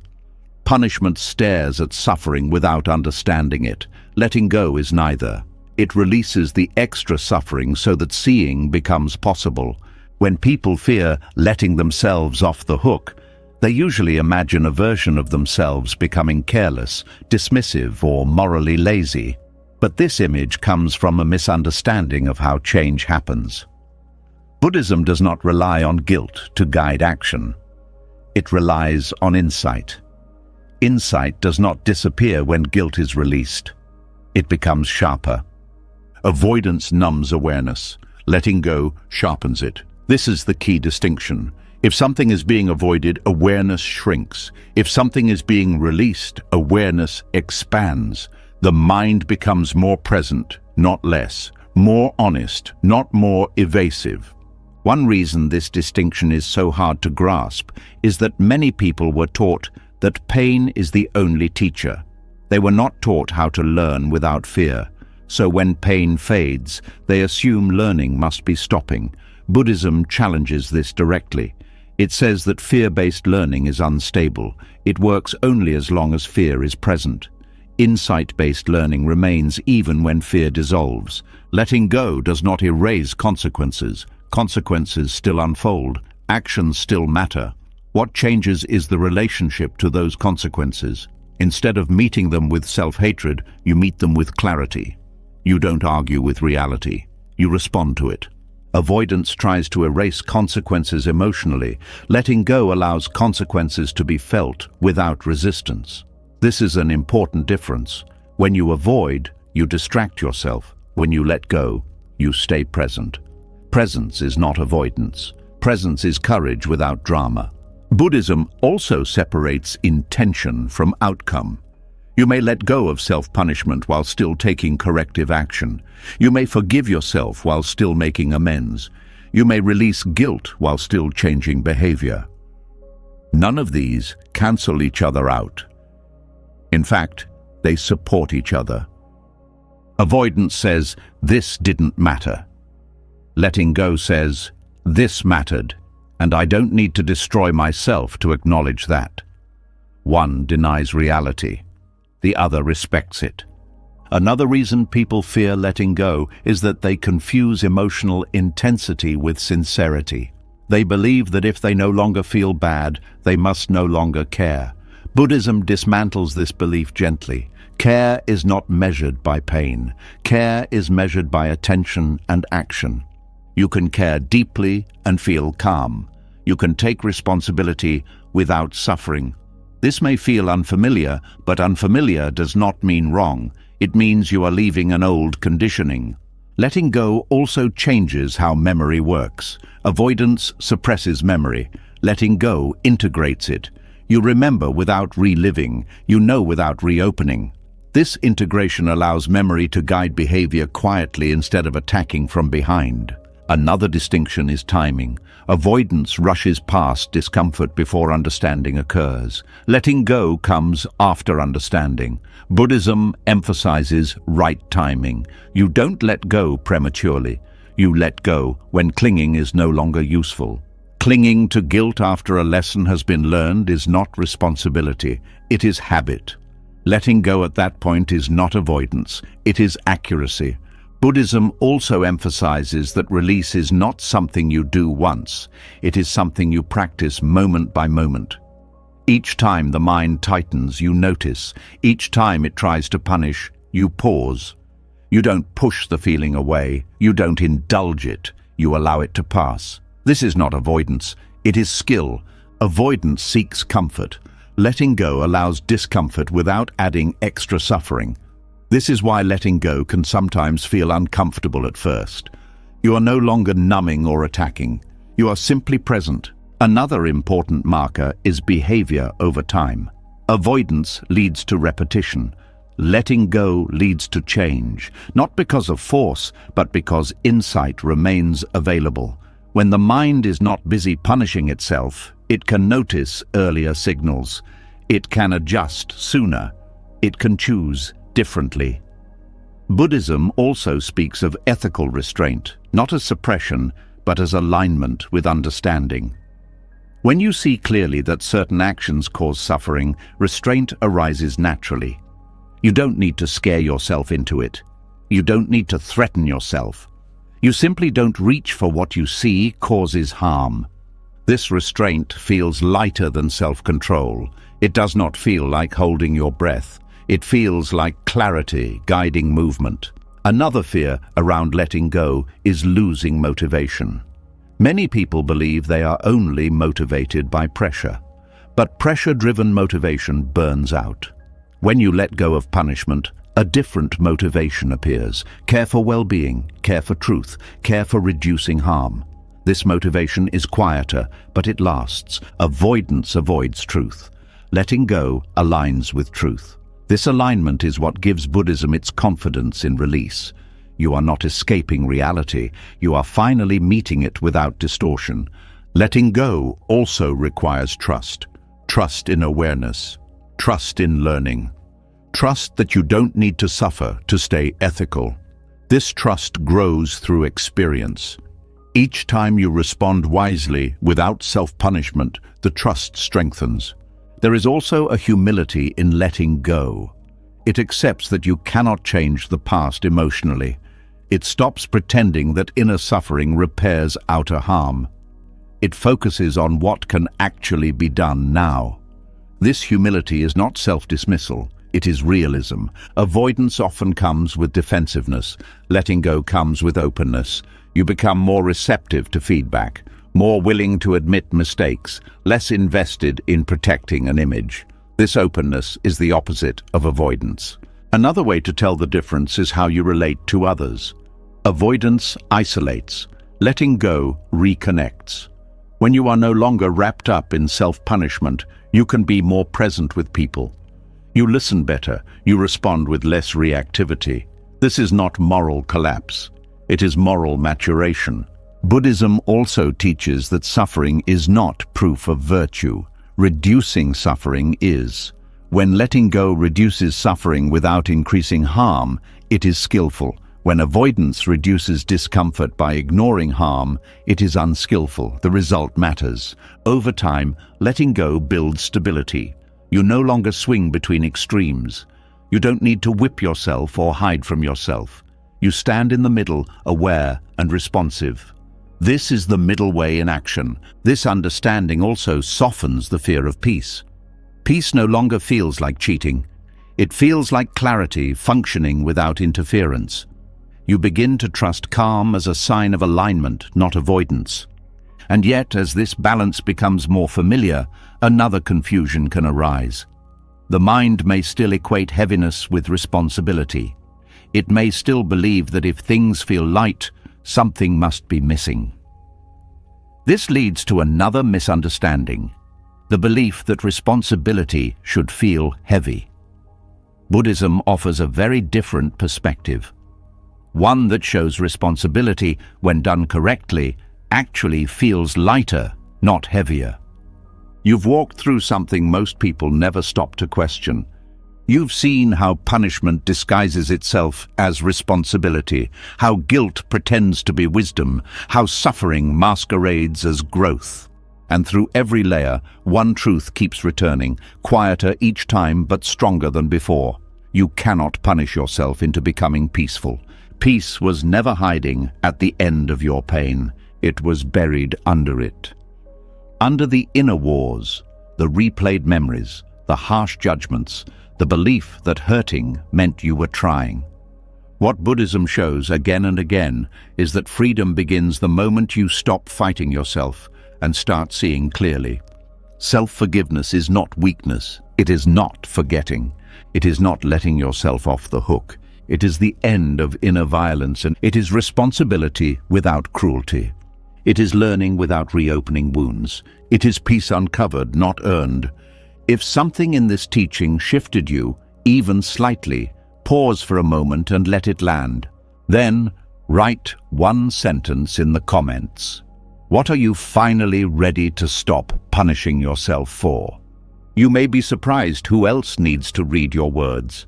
And if this kind of depth, clarity, and quiet truth matters to you, subscribe to the channel. Not for noise, not for motivation, but for understanding that actually changes how you live.